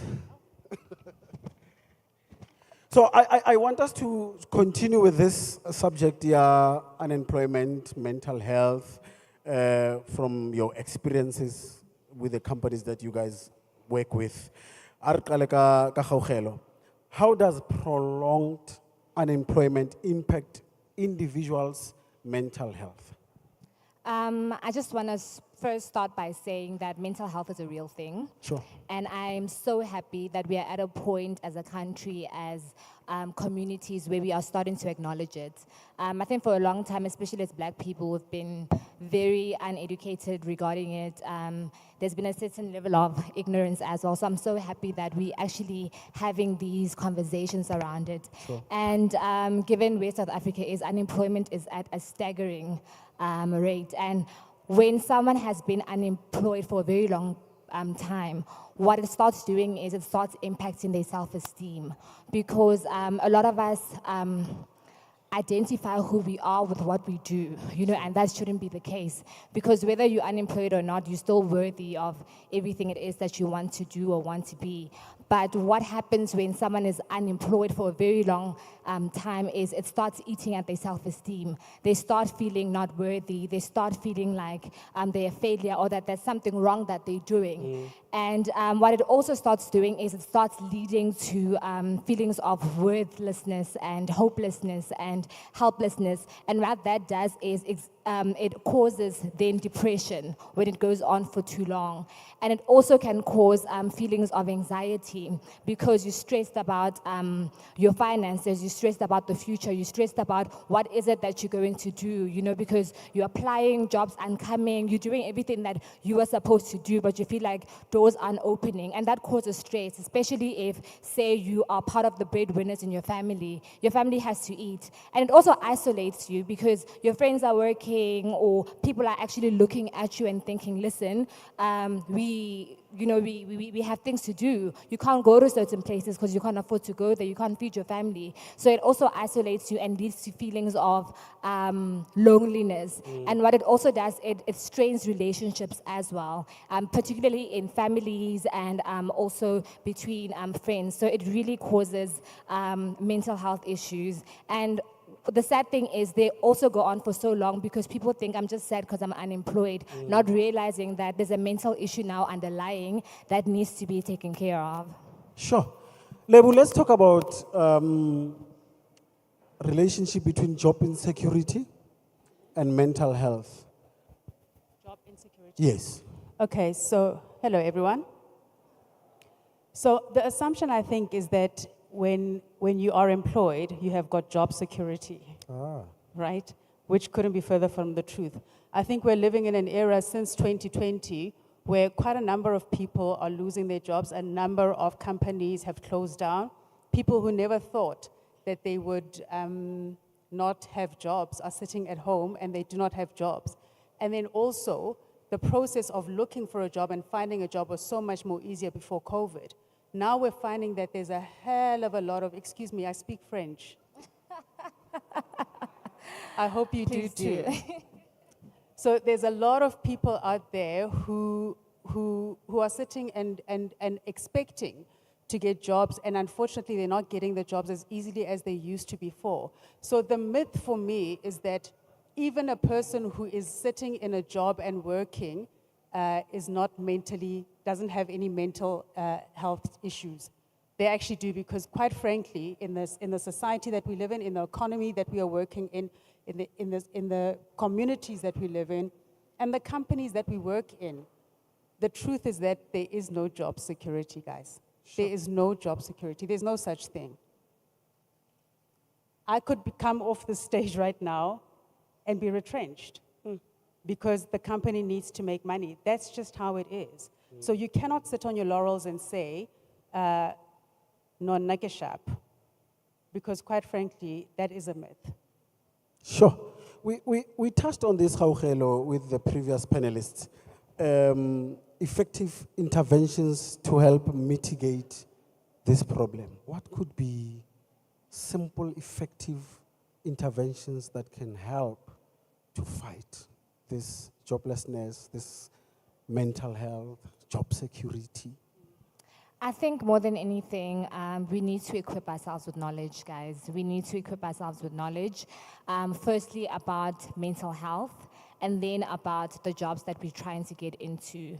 You know, it's very, very important for us to know the types of mental health problems that people can encounter in order for us to be able to support each other and in order to support ourselves effectively. And I think when people have a lot of time on their hands, or when they start having these feelings of depression and anxiety, and they start now finding unhealthy coping mechanisms in order to mitigate by themselves, you know, and that's when drugs and overuse of alcohol and, you know, just getting into the wrong crowds comes in. So I think communities can also get to a point where we start putting together recreational activities where people can get busy, you know, get excited, interact, network, and also I think ideas for entrepreneurship can come about as well. And also we need to have training programs. We have municipalities, have the people in our communities start training programs for the unemployed youth, because there are people sitting at home with degrees, there are people sitting at home with skills, because having a job is not having a degree. Anyone can, you know, people have skills and people have talents. So I think there has to be some kind of training program or retraining program to get people into the kind of jobs they need to get into. But it first starts with learning and knowledge. So people need to equip themselves and also have some kind of community involvement. So recreational activities, training programs, and that sort of thing, I think will help with mitigating. And speaking up, guys, if you have feelings of depression, anxiety, if you feel isolated, if you're not okay, talk to someone, find help, go to your nearest clinic, go to your nearest hospital, find help. There's nothing to be ashamed about. There's nothing to be, you know, like, there's nothing to be ashamed about. You know, mental health is a real thing. It happens to all of us. I'm a life coach, but I'm someone that has and is still dealing with mental health disorders. So it's very normal, guys. It's like hypertension. It's like a flu. It happens in one in every 4 people. So if it's not you, it's someone you know. So we need to normalize mental health. There's really nothing wrong with you, but you need to get help if you're not coping. Sure. And there's a saying, Gaugelo, that says, but who helps, they are the ones that really, really, really need help. And you just touched on the fact, Auri, as a life coach yourself, you've been dealing with this, you've been working hard to encourage people, yet you've got your own demons. How do you, your everyday life, to say, I'm going to change somebody else's life, yet at the same time, you are fighting within you, or not yourself? How do you go about it? I think the previous speaker, one of the psychologists that was here touched on it, that you need to go within, you need to be in touch with yourself. It's very important for you to sit and take inventory of what it is that you're going through, what the thought patterns that are in your mind, you know, how you're feeling. Because we get to a point where we're so busy or we are there for other people that we don't take stock of our feelings and our emotions and our thoughts, you know, because I also hit rock bottom before I was diagnosed and before I needed to get help. But early detection leads to early intervention. So if you're not feeling okay, guys, whether you are the support system for other people, whether you have a job or whether you don't have a job, whether people are counting on you, you come first. You need to prioritize yourself. You cannot give from an empty cup. So what I do, if I'm not feeling okay, I stop and I create boundaries and go, listen, guys, I need to take stock of, where I'm at in terms of my cup. And I fill my cup, I get help. I have a psychologist, guys, I have a psychiatrist. I talk to them, I get help, I seek help, I talk to my family, my friends, I reach out, because being alone or not talking about it leads to feelings of shame. And like I said, when you start talking, shame dies. So start talking, seek help. And when I started doing that, I got the help that I got. And that's actually how I got into life coaching, which is crazy, because my mental health journey led me to this. And that, guys, this is a job, you know what I mean? So allow your experiences to just be, and don't be ashamed about them, because it is what makes you human. So take care of yourself, prioritize yourself, and then when your cup is filled and it's overflowing, then only can you give from that, the overflow, so you never run flat. Sure. I take from that the start talking part, especially Machita. You know Machita ore we harebui. So I think that is very important what she just said. Start talking. It starts there. Ke a leboha. Lebu, let's talk about policymakers and employers. What role can they play in helping to fight the elephant in the room, mental health, stress, unemployment? There are people sitting in high offices coming up with policies that affect these people. What role can they play in help fighting this problem? Tabo. Okay, so I think we're sitting in a situation like this where Kakhala and I are sitting on the stage talking about mental health issues because we as people, as individuals, are standing there waiting for somebody to do something for us, right? Kakhala has just touched on something very important, which is exactly what I wanted. That's the narrative that I wanted to come here and give today. That's the conversation that I would like. If you remember anything about today, remember this, because 3 people have now said it. It's about knowing yourself. And knowing yourself is not about the fact that I like wearing this, or I enjoy watching Kim Kardashian, or I wish I was an astronaut. It's not about that. Knowing yourself is actually taking the time to sit on your own and be still. Be still. So, can I just elaborate, ne? So, guys, I'm going to share with you something that I was always struggling with growing up as a child, even now, up to where I am. In fact, up to where I got to a point where I was a counselor for anyone, basically. And it's the fact that you know, when you talk to certain people, they'll say to you, no, man, you must love yourself, or go and get assistance from someone, you know. But if you're a person who hasn't got that, and I must be honest, I'm fortunate that I was exposed, but I also didn't know what love yourself means. I mean, if somebody says, Lebo, love yourself, to somebody else it may mean making themselves a cup of tea every night before barobal. Somebody else it may mean taking the time out to go and take a walk in the street for 10 minutes. For somebody else it may mean cooking myself a really good meal. You can tell Gerata Dijo, right? So love yourself is different for every single person. And for you to actually get to the core of loving yourself, it's to know who you are. How you do that is that you sit with yourself. The social medias are there for entertainment, and they're great for that. But the truth of the matter is that they are a distraction, okay? And they are it gets you to a point where you think, yo, but if this person can do this, so can I, right? And then there's where that comparison comes in. And when you start comparing yourself, guess what happens? You start looking down on you, because you cannot start comparing your inside with somebody else's outside. Does that make sense? I can't compare my compassion, my love, my depth, my anything with somebody else's Gucci bag because it's not comparable. And unfortunately, we find ourselves as a society where we are doing that consistently all the time. When you talk social media, whatever platform it is, whether it's Twitter, it's not called Twitter anymore. X. Yeah, whether it's Facebook, whether it's whatever, that's what you're going to get on those platforms. So guys, take the time to actually love yourself enough to put that phone away, even if it's for 30 minutes a day. And even if you have to, just close your eyes. You can be anywhere.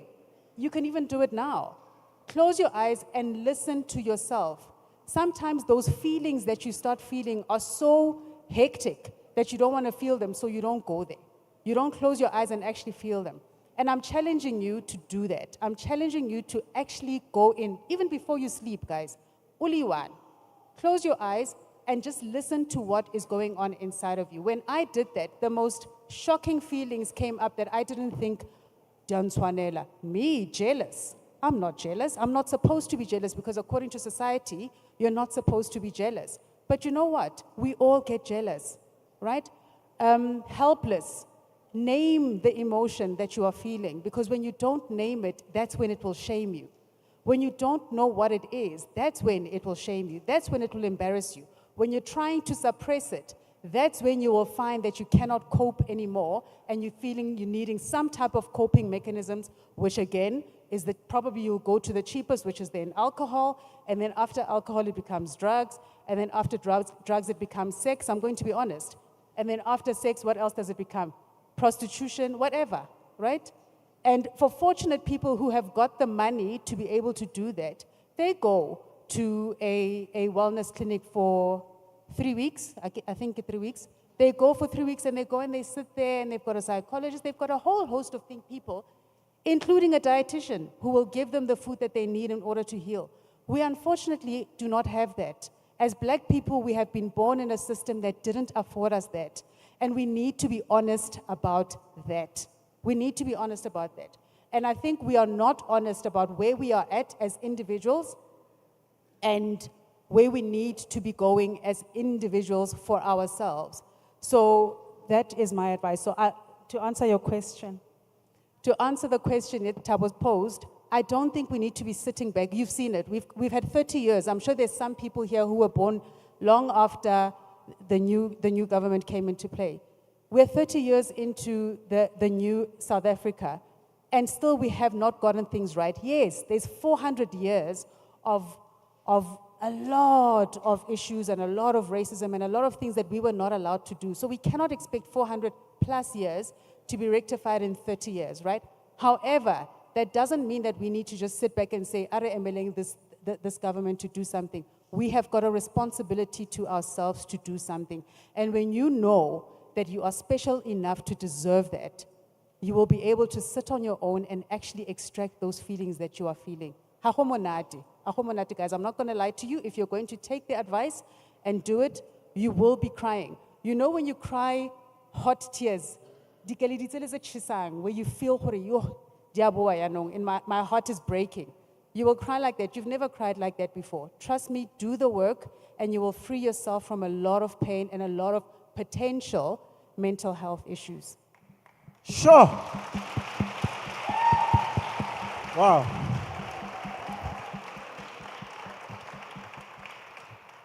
My take home again is the fact that it starts within. It's my take home from what you just said, collaborating to the previous speakers. Let's take it to the floor. I'll start with you, my brother, and then Otata my sister, and then I'll come this side. I'll start with you, brother. Emma fell about Mike.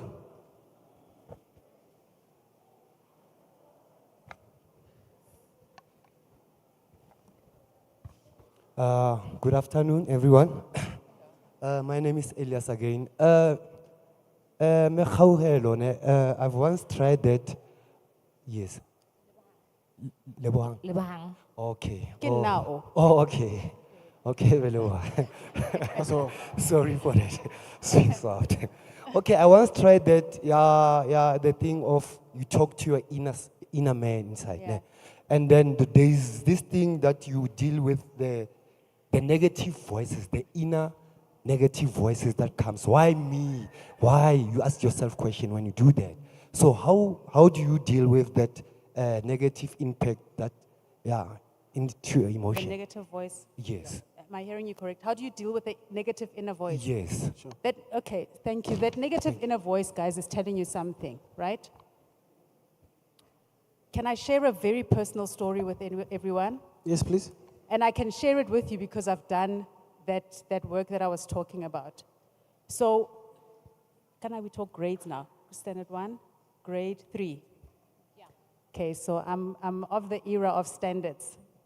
In standard 1, and this was the big thing that I carried out in my life, and I'm sure a lot of people around this, in this hall will have gone through a similar incident.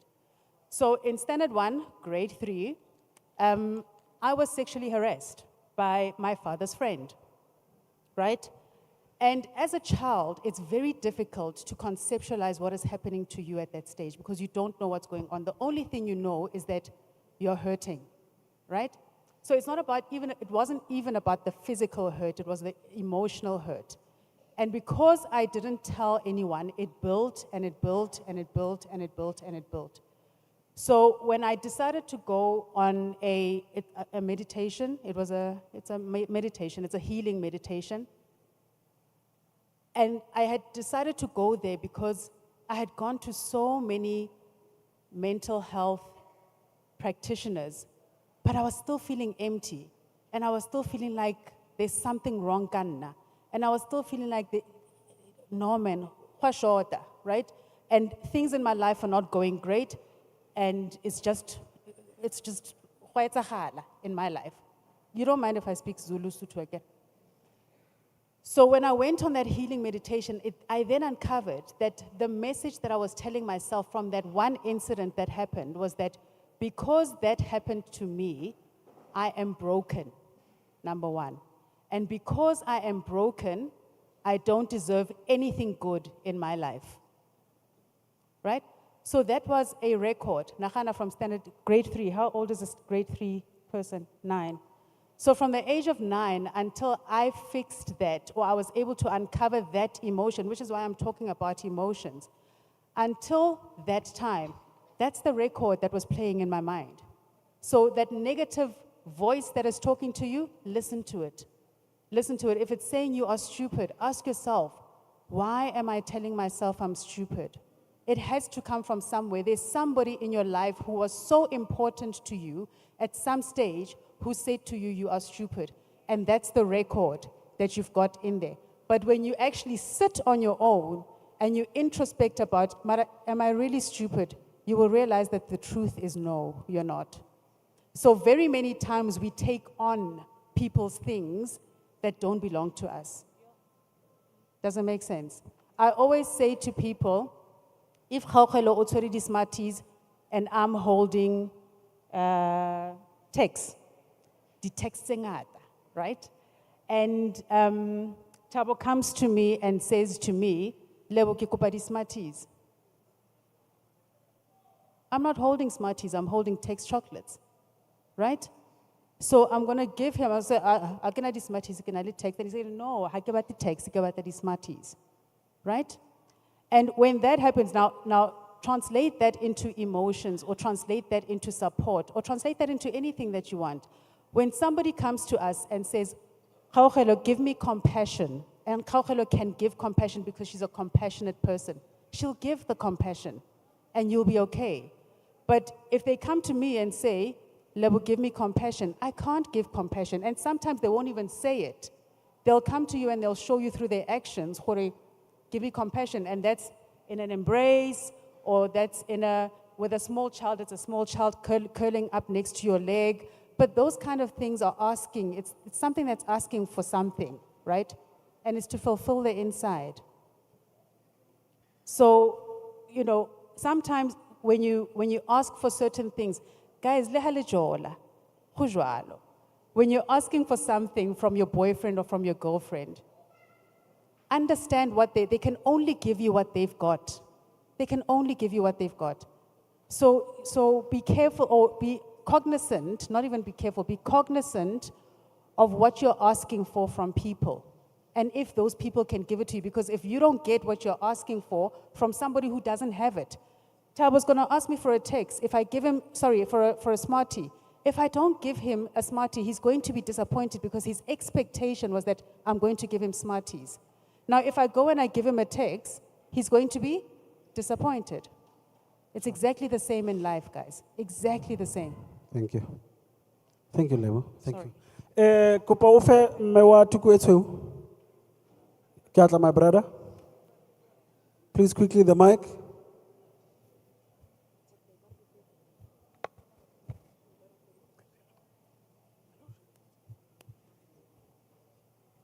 Kopa remove aka to save time.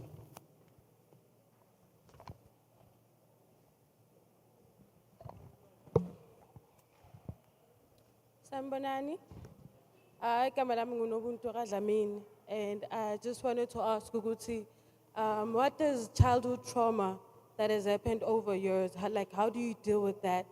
And then I also like to emphasize on the fact that sometimes people don't need help from other people, because I've had therapists and stuff like that, but then I felt like I still wasn't okay. But then it got to a point where, like you said, you have to look into yourself and then deal with the trauma, and then just accept the fact that abanye abantu will be very bitter towards you, and they will see you like that brightness inside you, and then they will try to diminish it. But then as soon as you realize, I'm special and I'm unique and I'm going to be something, and then that's when you're going to be free from all the frails of the world.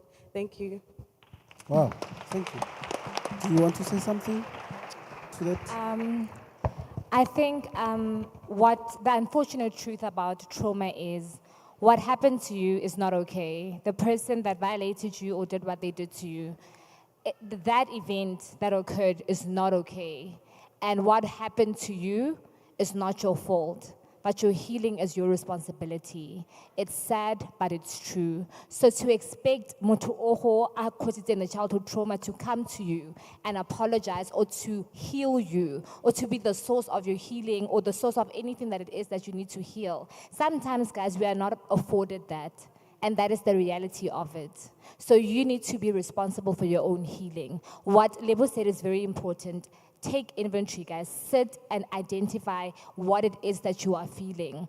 And it's important to do that because you can change that and make those your affirmations and retrain. The beautiful thing about the mind is it has neuroplasticity, meaning you can change it over time, which is such a beautiful thing for us, you know? So when you have that tape that Lebo was talking about, I'm unworthy, I'm broken, I don't deserve anything beautiful, and you take those, what I like doing with my clients and what I did with myself is I actually sit and guys, you will cry and you'll feel like, yo, I can't do this, but keep going. Write them down. I'm not worthy. I don't deserve this. I don't deserve that. I don't. All those negative things, I actually implore that you write them down in pencil. And then with a pen, write the positive opposite of that and say, I am worthy. I understand that I can be whatever it is that I want to be. I am loved. I am this. I am that. I am that. And then start saying them. Start saying them over and over and over again. And in the beginning, your brain will tell you, you are none of those things. But when you keep going and going and going and going, you'll realize one day it could take 30 days. It could take a month. It could take a year. You'll realize, and it needs consistency and it needs intention. You need to be intentional about it. And keep telling yourself, I'm worthy, I'm loved, every day. I actually have a set of affirmations. We call them affirmations, positive statements about yourself, that I repeat on a daily basis. As a life coach, I do that because that's part of my work that I do on a daily basis. And it takes 5 minutes, guys, of your day. You deserve 5 minutes of your own day. So dedicate that 5 minutes and talk to yourself and say positive things to yourself. And I promise you, you'll realize over time that you're going to change that tape. tape. And the tape will then start automatically saying, you are worthy, you are loved, you are this, you are that. And guys, if that doesn't work, and if you're doing all these things that we're telling you to meditate, to exercise, to journal, which is writing down your feelings, if all of these things aren't helping, guys, there are facilities, there's psychologists, there's social workers, there's counselors. Get help. There's nothing wrong with getting help. Sometimes you need an external source to come help you. It's okay to get help.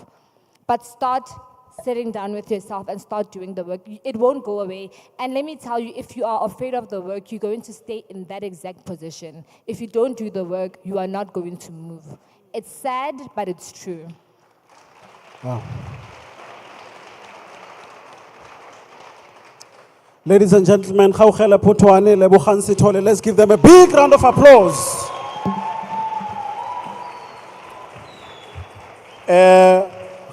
While we pose for a photo shoot, I would like to call on stage my co-pilot, Buji Bigwa, to chant the way forward. Give it up for Buji!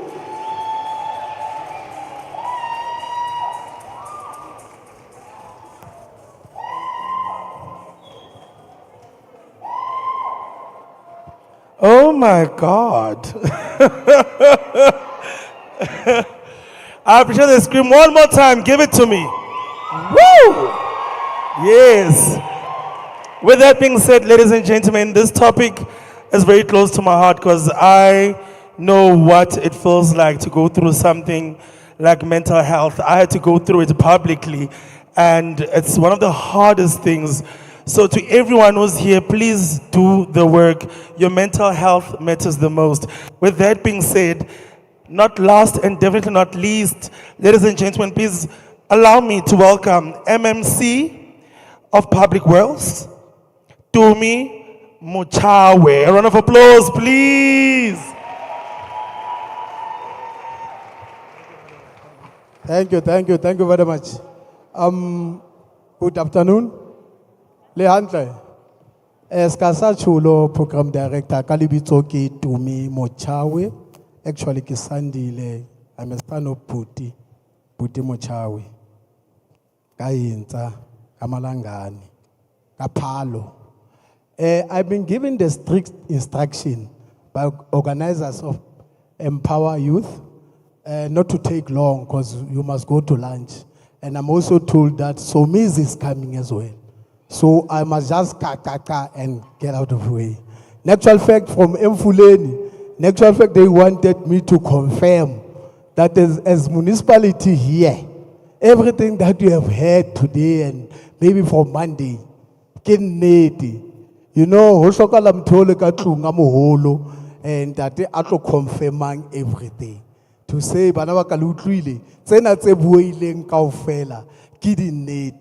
among other things, Deputy Minister of I thought I was the most popular MMC, so every time I give over to Mamili, I don't know what's happening here. Deputy Minister was talking on infrastructure in Fulani because we cannot talk development,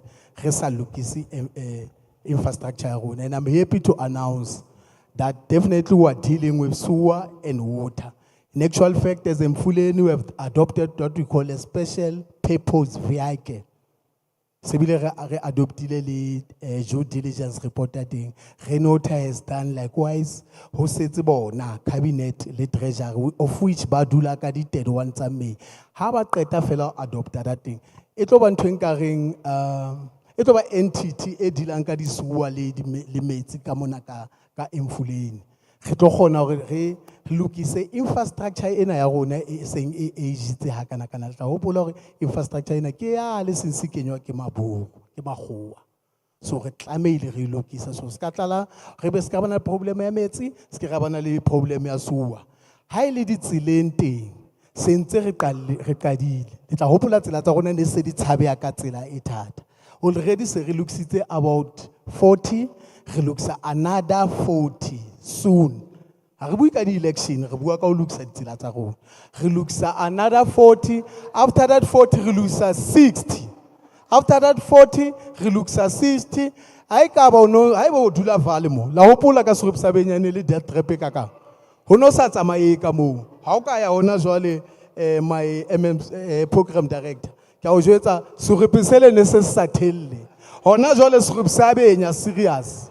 Se benya serious. So ditsela tsa rona di tlo thella kaofela cause hona le relationship between ditsela tse hantle le economy. Ha ditsela di thella le di lorry tse tlisang economy di a thella di kene ka ravana. So ha metsi a lokile di disuwa di le siko ditsela di tsamaya. Economy ya rona ya loka. Le di laetsa re batlo be le fifi go ha o tloa Jose ha o kena ka mfuleni wa bona o so ka o botsa le go kae. Ka lebaka la le fifi fela wa bona go so fitile high. But that thing will be the thing of the past. Ha re sa bua ditori se re bua less se re etsa show ya hore dintho di a etsahala. Ke grow up ile ka ga di youth structure. Maybe that's why it's a habare. Ke ma tlamileng a e ba tshengula go ngela. I've led the ANC Youth League, I've led the YCN. I've also led the South African Youth Council. So whenever only issues of youth development, we show interest and we are clear that we must be supporting them and making sure that the issues of young people have been taken serious. And we are happy with the speakers organized doing Empower Youth in making sure that how to ambo, how sasola olem ubamo cha ane atwana le pe. Viva Mfuleni viva. Viva Mfuleni viva. Danko.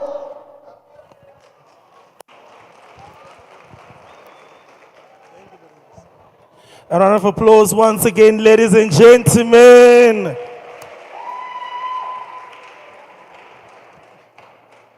I'd like to thank Thabo Mokoni for holding it down. Please stand. I'm Shalini Zandler, please. You are amazing. All the way from the City FM. Most of all, I'd like you guys to give yourselves a big round of applause for sustaining the whole day. Siyabonga, too much. With that being said, dear friends,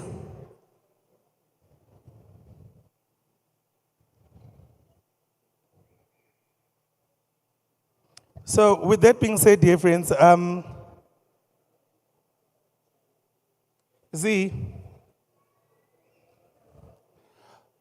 DJ, can I please have a hot song, please? I think I need a bit of a party for this one.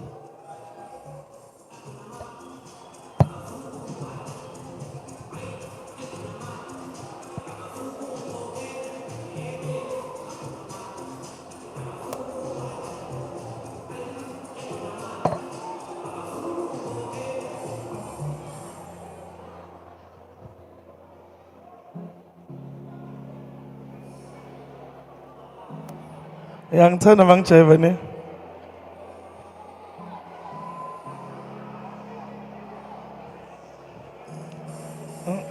Chola bam.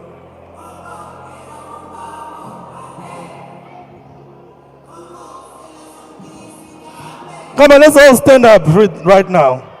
Can you please get on your feet, ladies and gentlemen? Get on your feet, here we go. I need you to make some noise for this one. I need you to go crazy for this one. Ladies and gentlemen, the legendary, the amazing, Samizi.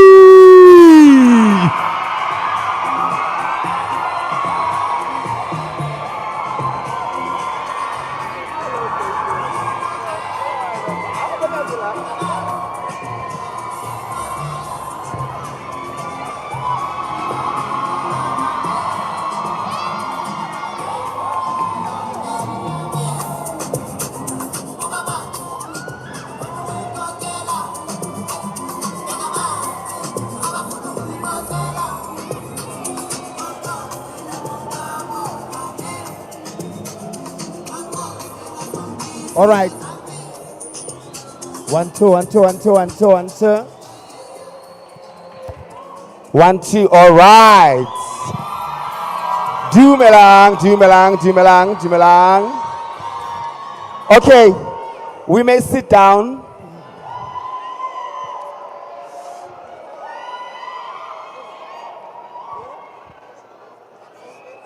All right. Let's settle down.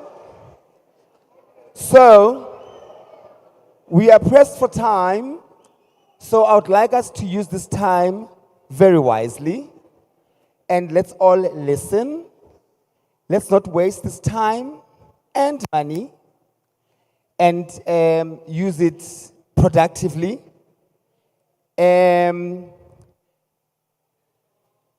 So, thank you once again for inviting me.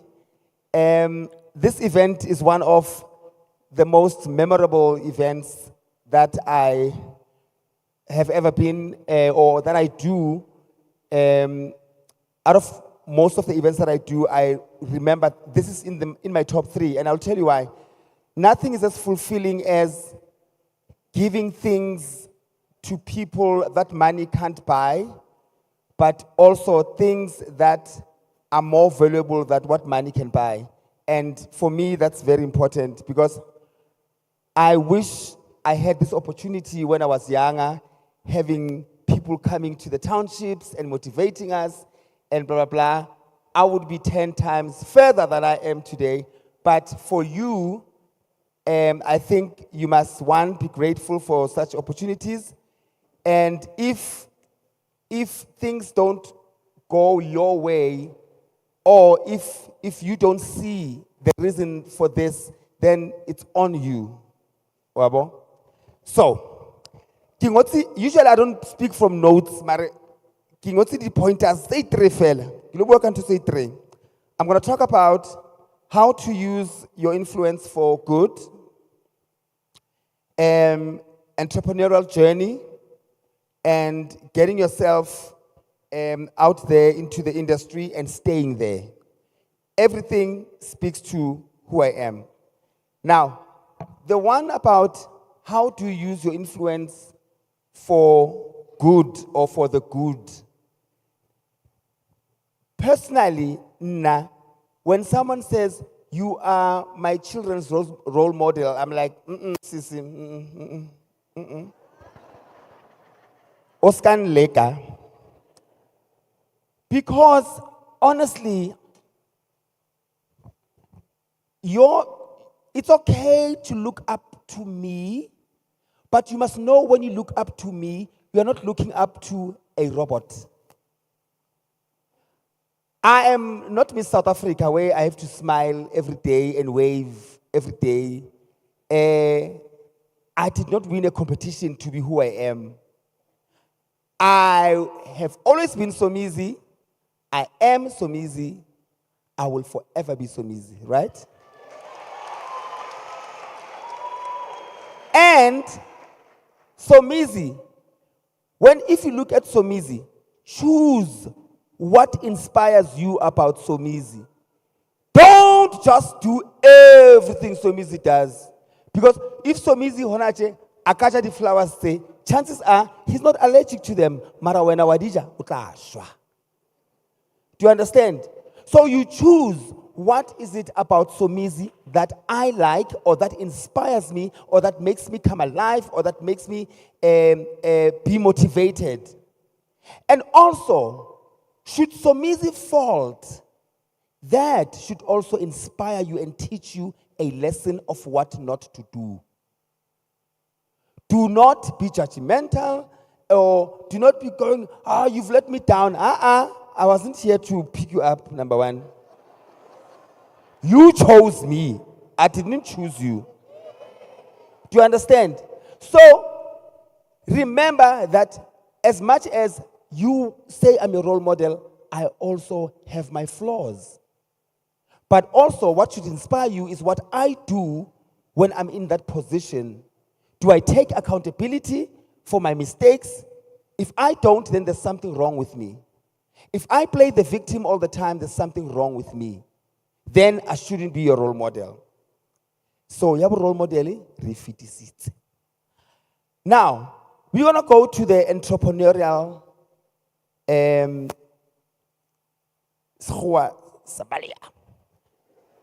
entrepreneurial right? Who here wants to be an entrepreneur? Okay. Maybe somewhere happens. Do we know what an entrepreneur is? Great. Who here would like to be an entrepreneur? Show of hands. Great. Who here is an entrepreneur? Great. Now, I hate English for using this word entrepreneur because it makes it look like it's something huge and difficult and scary. Why must I say who here wants to make money? You know, because sometimes people are even scared to say I'm an entrepreneur because for you to say that you must drive a certain car and live in a certain place and don't. No. The women that have passed on the road there, they are entrepreneurs. They are entrepreneurs. We are all in the same category. Them and Bill Gates and Patrice Motsepe, same category. It's just that it's different levels. But let me tell you the beauty about being an entrepreneur. Something that other entrepreneurs didn't tell me when I started Sompire. I started Sompire last year. I was 50 years old. I have never been an entrepreneur before. Which is, it's never too late to achieve your goals and your dreams.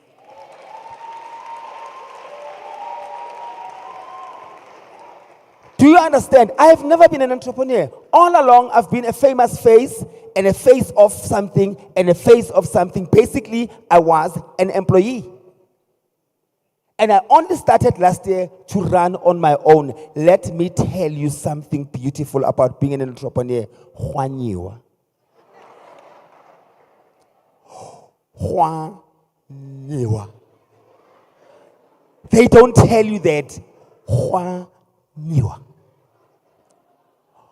We don't show you what we go through month end. Month end yata. Next week. Kilo loser 4 kgs. Because I have salaries to pay. Salaries to pay that don't match up with what's coming in. They don't tell you that. They show you the glory or they show you what looks like the glory. They are not honest, most of them. Juaniwa. Survival of the fittest. The only thing that is making me stand right now is because I have invested enough money for the company to run for a year or 2 or 3 without making profit. What is running my company right now is faith, is belief, it's confidence, is madlozi, is mudimu. That is the only thing that is running my company right now. I've been up for 6 months. I haven't made a single cent, but I have lost millions. But I didn't lose them. But this is a boiler somewhere. To someone else, it might look like a loss. To me, it looks like a planting a seed. One thing for sure, I was not designed to fail. Now, whether you like it or not, I was not designed to fail. And let me tell you, that spirit is for free. You know where do you get that spirit? It's in you. It's in you. You will be shocked one day when you reach 80 and you know you were sitting on your millions because you thought the millions are out there, but the millions are in here. That is the only thing. That's what separates successful entrepreneurs and unsuccessful entrepreneurs is if you walk by faith. Walk by faith. But also, faith does not mean stand still by faith. You must work hard, promote, push, do things that make you look stupid to the others who don't understand what you're doing. Stand at the traffic lights. Be stupid. Bang the doors. Open the doors. Ask for help. Be stupid.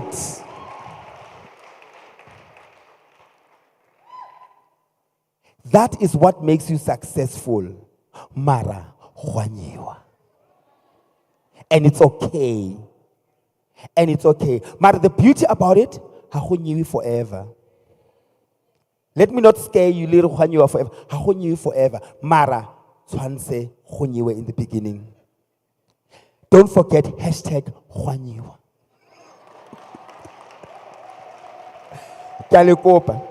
So, and also, we don't pop at the same time. And I always make this example, popcorns. Popcorns. Nje. Lanky. Popcorns. They don't pop at the same time. But when they pop, you can't tell which one popped first and which one pops the last. Dimunati gauvela. Except say for Nedil Lastach that you are oiling too much. Because why? They were not moving. Dacha. So uskaba popcorn e chang, iba popcorn e popang, but it doesn't matter when you pop as long as you promise that you're going to pop.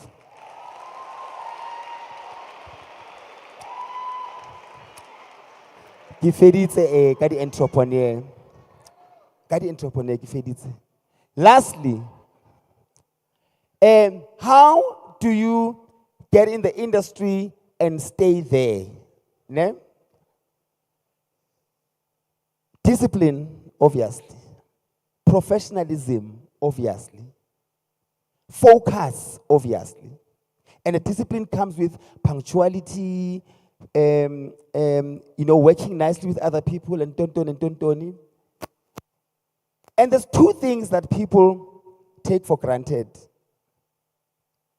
One is being a nice person. Not a weak person. Don't confuse being nice and weakness. Just being a nice person. Be a nice person to be around.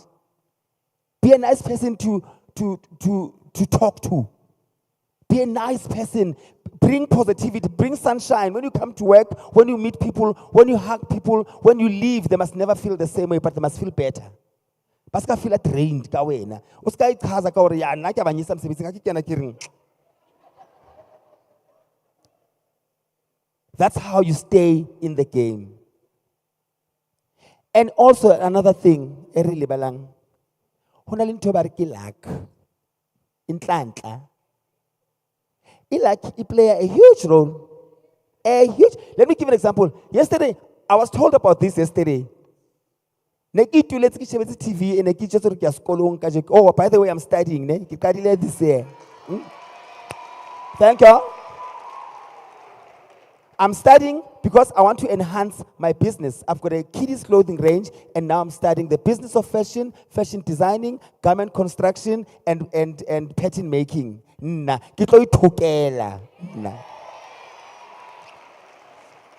anyway, I was making an example. Today, it's a normal day. Metro after metro, get an assignment after assignment. Class 5. Right. Here can I message about the utobua kai in 14 rand sharp.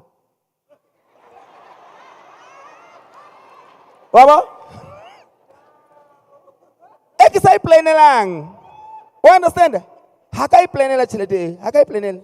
Oh, by the way, akatla mahal. Let's get a volunteer. Ne? Hakai plain. Mara lak ya koko hotere. Any little did luck no I need her.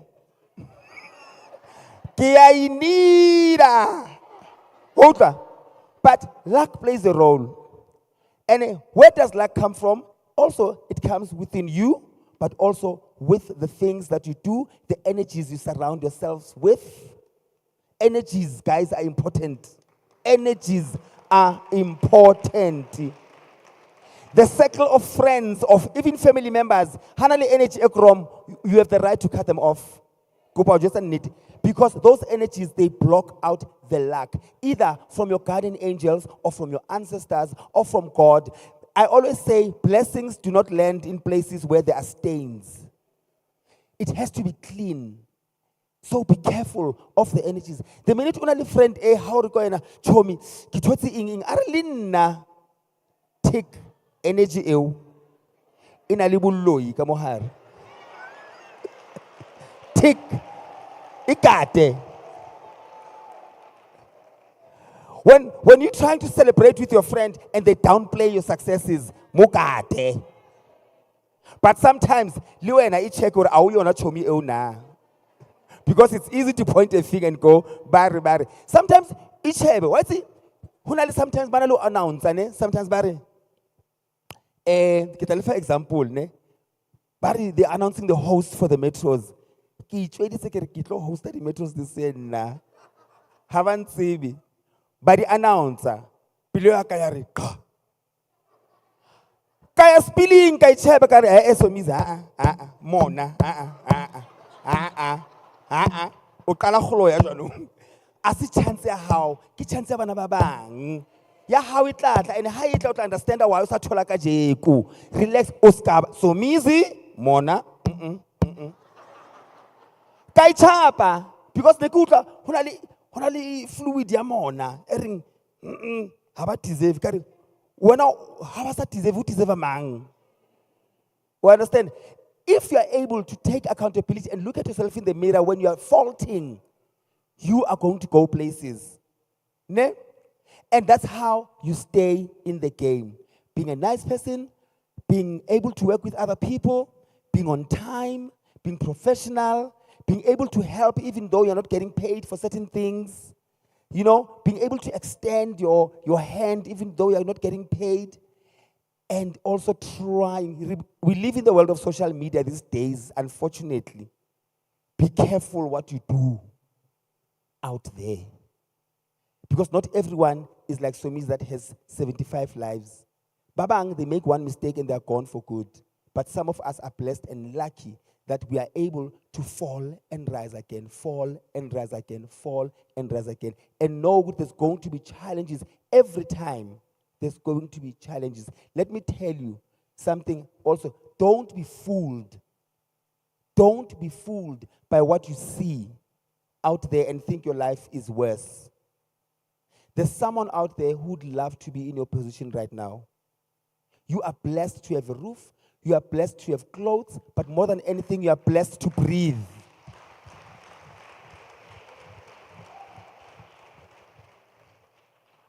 Lastly, always operate from a place of gratitude. Always. I don't care where you come from, where you sleep. I don't care. Always operate from a place of gratitude. To think that someone today is loitering the streets to kill time so that it gets dark and they can go under a bridge, under card boxes. You still have a roof. Always operate from a place of gratitude. And to close, your beginning should never be your ending. The place that you are in right now is your on your marks, is your get set, is your get ready. Or go. Go. Now you are on the go. You are going. It's a marathon. It's not a sprint. Even if it's a sprint, we all get to the finishing line. That is the aim. All get to the finishing line. Don't compete. Don't compare. We run our races in our lane at a different time, at a different place. It does not matter how slow or fast, as long as you are not doing this, but you are doing that. Thank you.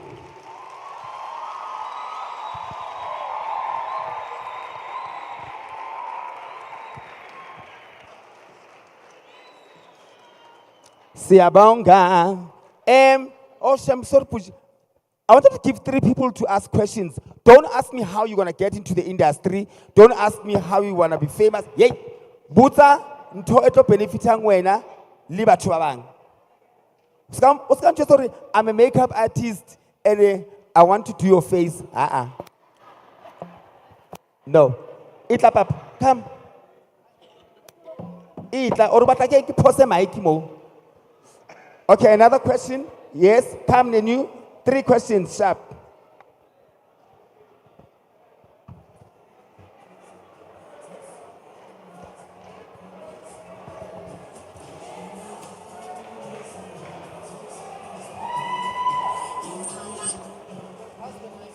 All right.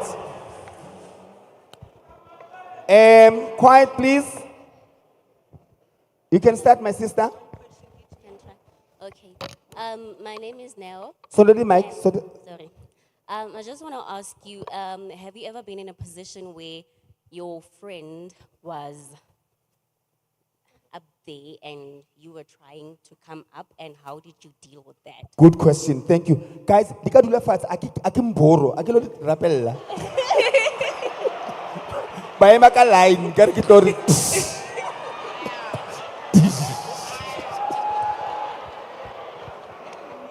All right. That is a very good question. Have I ever been in a position where my friend was doing better than me, and how did I handle it? Let me tell you, if I ever become a Beyonce of the group all the time, I'm in the wrong group. I'm in the wrong group. You must always sometimes be a Beyonce to someone, sometimes be a Kelly, sometimes be a Michelle. It's okay. Destiny's Child would never be such a successful group if there was no Michelle.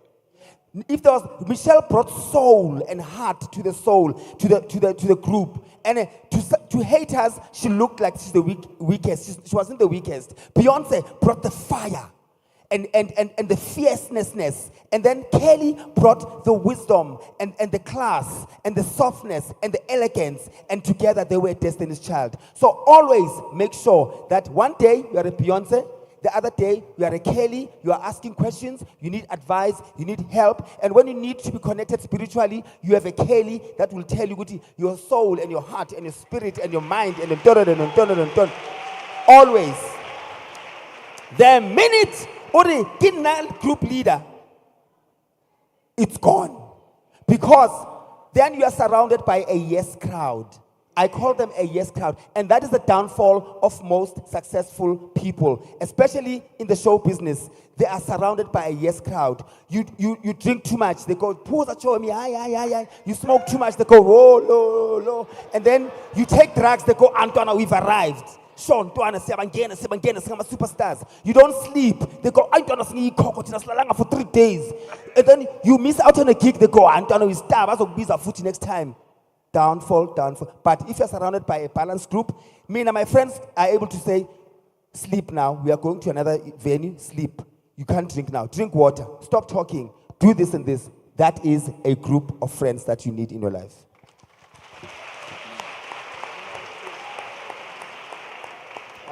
Good day, everyone. Okay, my question basically to you is this. So let's mic, Baba. It's dealing with emotional, like self-motivation. For instance, you may find out that you've been applying for certain opportunities and everything, and doors are not being opened for you. They're always being closed. And then you end up being emotionally drained. How does one keep on having self-motivation? Okay, good question.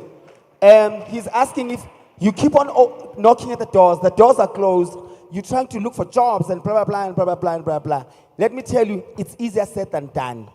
I will tell you what I think you should do, but it's entirely up to you. It's really difficult to be in a position where doors are closing because it also messes you up mentally.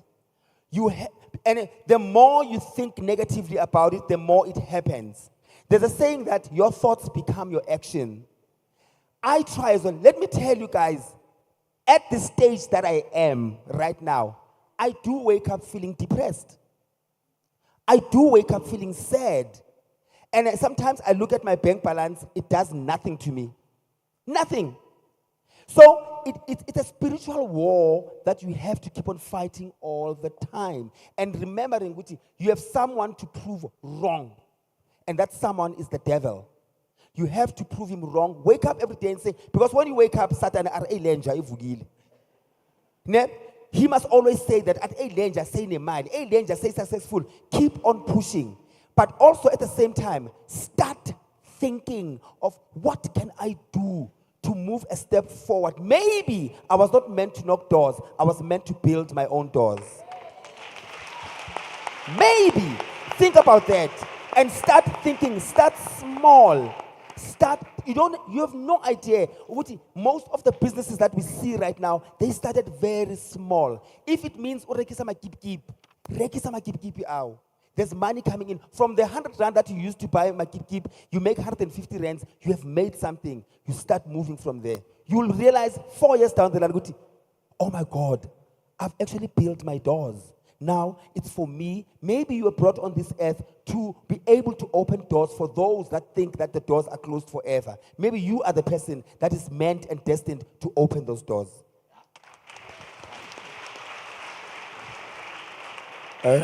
Happy, Dumela. Good afternoon. Yeah, Putin. Sure. Some is Potomtan, some kak. Lady G. Outway. Sister, Bon. Kasi. Banekwal. I was once one of the people who went to SA Got Talent, took some of the kids. Like as you say, sometimes we go there empty-handed. Sometimes we even went to mid corner.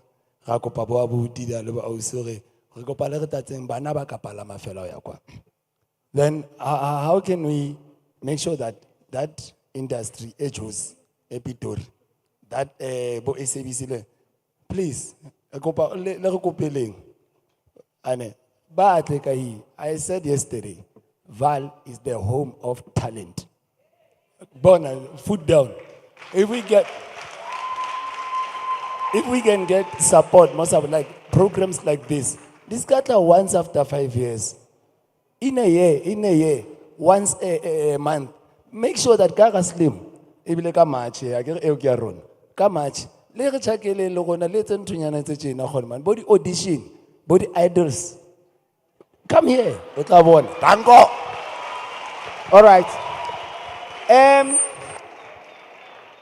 To answer your question, I do these talks in small towns, and I would never relate to what you are going through. It's Soweto, where everything has been coming to Soweto, and I've never had to really, honestly, not personally, I've never had to struggle with show business because I was born by parents who were famous already. And let me tell you, when they say, yeah, Usomi is famous because correct. Correct.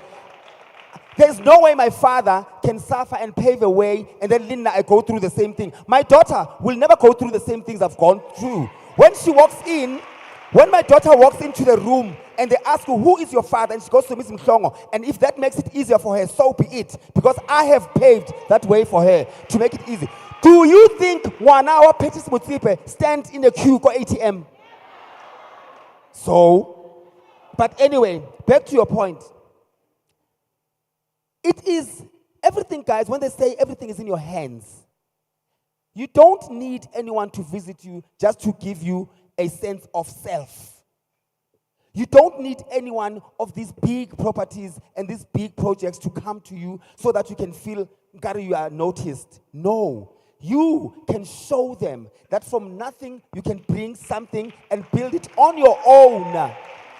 And build it on your own. Do you know what Durban, KZN, has their own industry on their own? Because they were tired of people having to come to Joburg for their dreams to come true. So now, it's your duty to hold your municipalities and your governments accountable and go to them and go build art schools. There's people that come from Yabo Puji and a whole lot of people that have made it from the Val but they had to come to Joburg for them to make it. But that cycle needs to stop. You need to go to the arts department, the sports department, or whatever department and say, what are you doing with our money? It's your money. What are you doing with our money? We need to build an industry where the studios and dance academies and everything. Go, Val. We must hear the noise from Joburg. We must hear the noise. Yo, Val ifitlile. You know, we must hear the noise. You must not scream for us to come. We must hear the noise. We must hear the ground shaking. Something new is coming and we don't need to go that side. Even myself, I must get to a point where I'm not called to come here to motivate you. It must get to that point where you guys become self-made and self-motivated and self-built because you've got the resources or the money rather to make. Hu na le tjhelete, it's just that it is used in the wrong ways. So, Puti, no idols must come here and no SAPC must come here. Yeah, you must build your own. Thank you. Thank you, guys. Ladies and gentlemen, the legendary Somizi, the icon!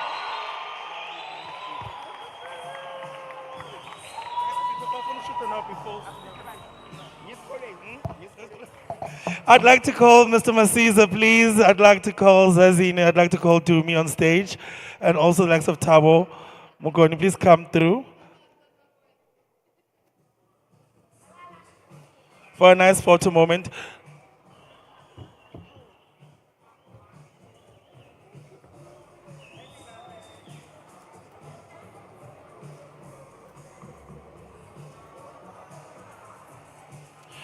And also don't forget to all the business people, ABSA is still giving out forms outside.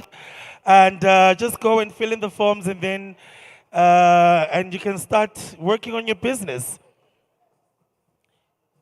Okay.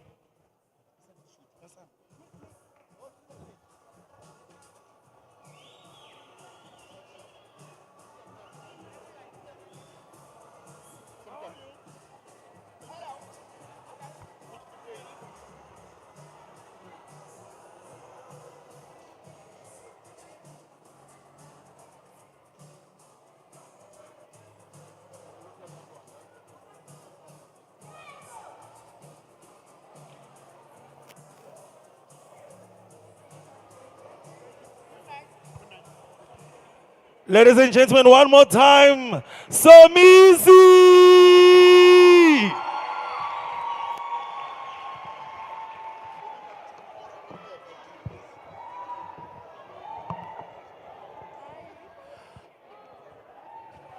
And I would like to call through. No. Ladies and gentlemen. Guys, wait. Can you please open this mic, please? Is it open? Is it better now? Oh, sorry, I just feel like my voice is suppressed. Can we kindly have you back again tomorrow? Who's going to come back tomorrow? Who's been here since Monday? Ooh, among awenu. So tomorrow is still another special day. Ladies and gentlemen, come through, and I'd like you to give yourselves a round of applause. You were so amazing today. Thank you so much. And would like to thank all the sponsors that made it possible. African Bank, WCTA, Coca-Cola, African Bank, Mfuleni Municipality, GEP. Ladies, I hope I'm Kotlonga next. With that being said, thank you so much for having me. It's been a joy. From this big soul to the big world. Goodbye. Sanmonani, ni right? It's been amazing, ne? It's been amazing. Day 3 down, 2 more to go, ne? 2 more to go. Tomorrow is going to be a hot one. How many entrepreneurs are here again? Singaki? Also, my business, Bangaki. Tomorrow we're discussing entrepreneurship, okay? The whole day. So it's all about you. Friday, we're doing pitching sessions. So if you didn't register today, you still have a chance. You also can register tomorrow. Tomorrow, once we close, you cannot register for the pitching session. Ne? Only today and tomorrow. So, angifuni umuntu ozongimisa khoneni Friday. My sister, no, I'm going to say no. Ne? Today and tomorrow only. And while we're talking about that, ABSA ED forms. Guys, please settle down. Guys, it's Jabrelu Som. Maruse Hambil Langiti. Sexelatina. So ABSA ED forms, guys. Very, very important. Okay. There's an ABSA stand outside. Our team EmpowaWorks is there with ABSA. It's an enterprise development form. So all the people that are in here that are entrepreneurs, you need to head there to go and register yourself and fill in that form so that they can consider you for the ESD program, Eyagwa ABSA, ne? That works for you as an entrepreneur. So what are we providing you with as EmpowaWorks? The opportunity to be a part of the APSA ED program, Enterprise Development Program. So if you're worried because you don't have a business that's registered, right? Go and engage the team. We can help you to register. They will tell you what we need from you. If you do have all those requirements, we can register you on the spot, and you can also do the ED form, ne? So don't be scared because your company is not registered. Go speak to the team there. We'll help you register your business again. Yes, thank you. And then you can complete the ED forms. Okay, so how many of us are going to go there? Now, we can still go. All right, I want to see more hands. All the entrepreneurs that are here, we should be headed there. Okay, ngithe walala wasala. So if you're going to sleep on this opportunity, angsaz. But guys, thank you so much. I think we're done for today. We'll see you again bright and early tomorrow. Please try come in earlier. Actually, where's Cash? And call out the social media competition. Yes, Cash, quickly come, please.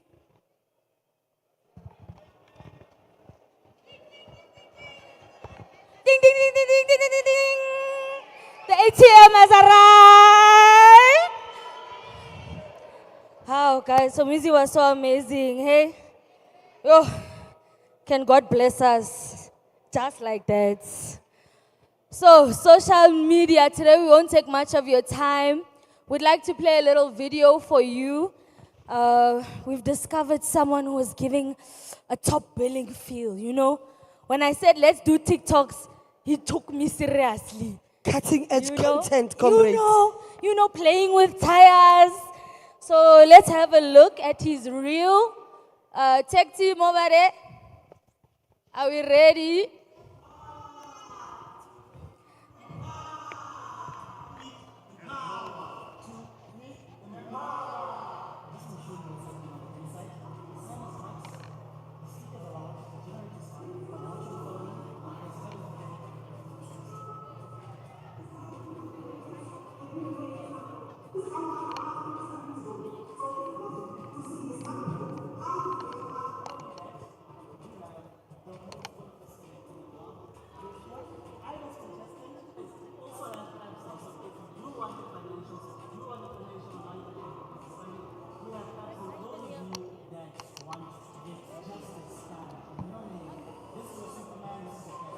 Yeah, he's the winner of the 500.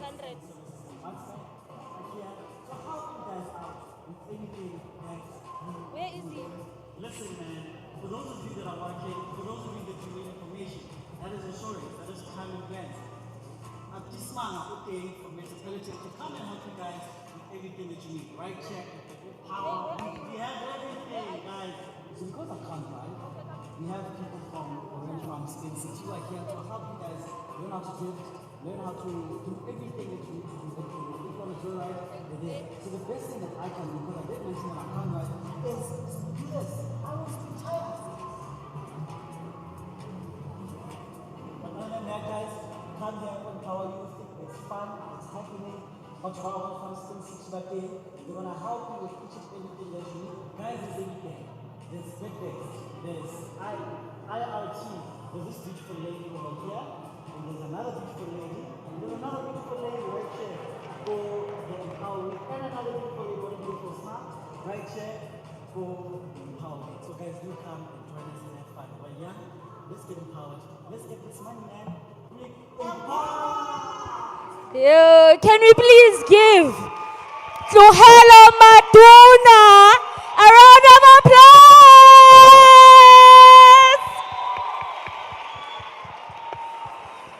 Leadership! Please go celebrate about it. Are we going to do the other winner as well, ne? We can give them the money. Oh, when? Now, taking the pros. When you do them? Okay. Are you ready? Yes, to all the hard work. And I just want you to know you deserve so much more. I wish this was 5 million. Let's pretend it's 5 million. 2 million. 3 million. 5 million! Thank you. Okay, guys. We have one more set of winners over here. We had a competition on social media. It was all about telling your story. your story with Empower Youth. You know, what have you learned? What have you done with what you've learned? And that's basically it. Can I please have the names of our winners on stage? And can the winners please come to the stage? You know yourselves. They know who they are. Where are they? CEOs, Al-Azme, please make your way to the stage. They're winning a whopping 1,000 rand.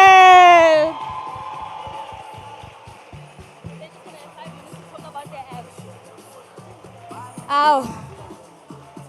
Okay, congratulations, ladies. Thank you so much for joining. So this is Lungile and Saneli Siwe, and they own an app called Al-Azme. I'm going to give them 2 minutes to tell you all about their app. So over to the winners. Thank you so much, Empower Youth. I'm so nervous. Yeah. Good afternoon, everybody. My name is Saneli Siwe Mthembu. I am 21 years old, and I'm here with my partner. Lungile Sithole, and I am 19 years old. So before we joined... Guys, let's settle down quickly. So before we joined the Tell Your Story Challenge, we were obviously on social media, and we saw a post from EmpowaWorks about the funding summit that was occurring this month. And when we saw, after we applied for their projects, we decided to look more into EmpowaWorks and what they do. And that's when we found out about Empower Youth and the session that they held at Orange Farm. And ever since then, we've been watching the videos, we've been watching more videos on pitching, watching more videos on funding, and basically just empowering ourselves and our innovative project, which is Al-Azme, as mentioned, our app that allows township economy, not allows, but is working on improving the township economy by giving township businesses like yourselves, doesn't really matter whether you're registered or not, but we give township businesses an opportunity to come onto the app and for you to basically market your business and to gain your clientele via the app. So you basically manage your business throughout the app. And our recent partnership that we've made with Nordic Beauty International Academy offers you young entrepreneurs opportunity in the beauty industry for now to gain international accreditation and global opportunities to work worldwide.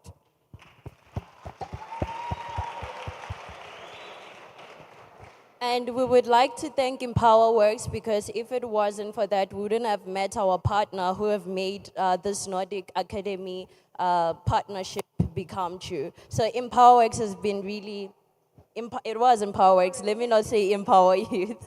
It was EmpowaWorks that really started us and helped us with the journey. So our app is not only focused on mentoring the township businesses, also individuals, just giving skill development. We noticed that the youth doesn't like studying for 5 years or studying or getting a matric. Mrs. Dumi asked Monday, how many of you guys have matric? And it was silent until she forced it out. So that was one of our goals, that we need to do skill development for our youth, meaning programs that last up to 3 months, and that means you also can get a job. So that's what our app is offering.